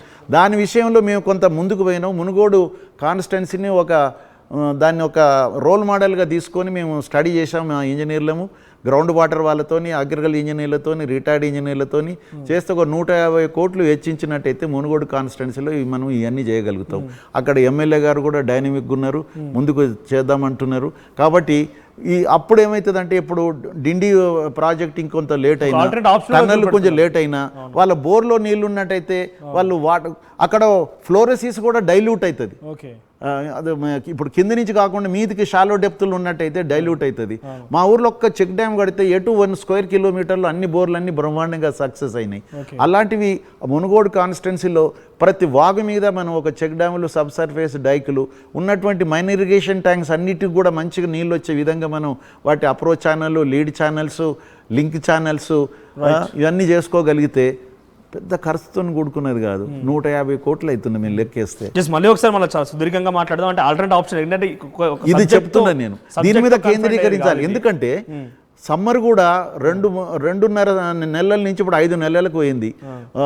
ఏప్రిల్ టు జూన్ వరకు ఉండేది, ఇప్పుడు మార్చి నుంచి అయింది. ఇప్పుడు ఈ సంవత్సరం ఫిబ్రవరి నుంచే సమ్మర్ స్టార్ట్ అయింది. జూలై వరకు ఉంటే సమ్మర్, ఇప్పుడు 1 నెల అయిపోతుంది ఈరోజు. ఇంకా 4 నెలలు సమ్మర్ ఉందని మనం ఆలోచిస్తే అసలు ఎట్లా సర్వైవ్ అవుతాము? అసలు మంచినీళ్ళు ఎద్దడి వస్తే ఇంకా ఎవరు తట్టుకోగలుగుతారు? అటువంటిప్పుడు ఇది మనం తయారు చేసుకుంటే 4 నెలల్లో కంప్లీట్ చేయొచ్చు. సకాల వర్షాలకు కూడా ఇది ఛార్జ్ అయిపోతుంది. ప్రతి రైతు యొక్క బోర్లో, బావులలో నీళ్లు ఉంటాయి అని నేను చెప్తున్నాను. రైట్, థ్యాంక్ యూ అండి. చాలా బ్రీఫ్గా ఎక్స్ప్లెయిన్ చేశారు. అసలు ఎస్ఎల్బీసీలో ఏం జరిగింది, ఆల్టర్నేట్ ఆప్షన్ కూడా సజెస్ట్ చేస్తున్నారు మీరు. సో ఇది మొత్తం మీద ఎస్ఎల్బీసీ ప్రమాదానికి సంబంధించి ఏం జరిగింది అనేది. సో ఇప్పటివరకు అక్కడ ప్రమాదానికి సంబంధించి మనం మాట్లాడుకున్నాం, అక్కడ ఏం జరుగుతుంది, సహాయ చర్య వరకు మనం మాట్లాడుకున్నాం. చాలా బ్రీఫ్గా ఈ సంఘటన జరగడం గల కారణం 2019లోనే బీజం పడింది. 2019లోనైనా సీపేజ్ ఏర్పడింది. ఆ సీపేజ్ని ఏదో నామమాత్రంగా చేశామని చెప్తున్నారు. కానీ ఎంత మేరకు వాళ్ళు సర్టిఫై చేశారనేది ఒక ఆధారితంగా రిటర్న్ సర్టిఫికేట్ లేదని ఇప్పుడు మనకు చాలా క్లియర్ తెలుస్తోంది. మరి చూద్దాం. ఫస్ట్ టార్గెట్ అయితే అక్కడ 8 మంది కార్మికులు ఎవరైతే చిక్కుకున్నారో వారిని తీసుకోవడం ఫస్ట్ టార్గెట్. ఆ తర్వాత అటు కాంట్రాక్ట్ సంస్థ పైన చర్యలు ఉంటాయా, ఇంకేం జరుగుతుంది తర్వాత సంగతి చాలా బ్రీఫ్గా ఎక్స్ప్లెయిన్ చేశారు. 20 ఏళ్ల పాటుగా ఎస్ఎల్బీసీలో ఆయన స్వయంగా అక్కడే పనిచేసిన పరిస్థితి ఉంది. ఆయన ఎగ్జిక్యూటివ్ ఇంజనీర్ అక్కడే పనిచేశారు కాబట్టి చాలా బ్రీఫ్గా అక్కడ ఏం జరిగే సినారియో కూడా చెప్పే ప్రయత్నం చేశారు. కాబట్టి ఆయన ఇంకో మాట కూడా చెప్పారు, బహుశా ఇదంతా ఇంకా అవడానికి అప్రాక్స్ ఒక 1 వీక్ పట్టొచ్చని కూడా చెప్తున్నారు. చూద్దాం మరి ఎప్పుడు వారంతా బయటికి వస్తారు. ఇంకా ఈరోజు జీపీఆర్ అనేది చాలా కీలకంగా మారే అవకాశం ఉంది. జీపీఆర్ ద్వారా ఎటువంటి విషయాలు తెలుస్తాయో చూడాలి. మరి వార్తల్ని క్షణాల్లో చదివే అవకాశం, పేపర్, ఒక టెలివిజన్ ఛానల్ మీ చేతుల్లో ఎప్పుడు ఉంటుంది. అదే ఆర్టీవీ యాప్. వార్తల్ని క్షణాల్లో చదివే అవకాశం ఉంటుంది. ఒక న్యూస్ పేపర్, ఒక టెలివిజన్ ఛానల్ మీ చేతుల్లో ఎప్పుడు ఉంటాయి.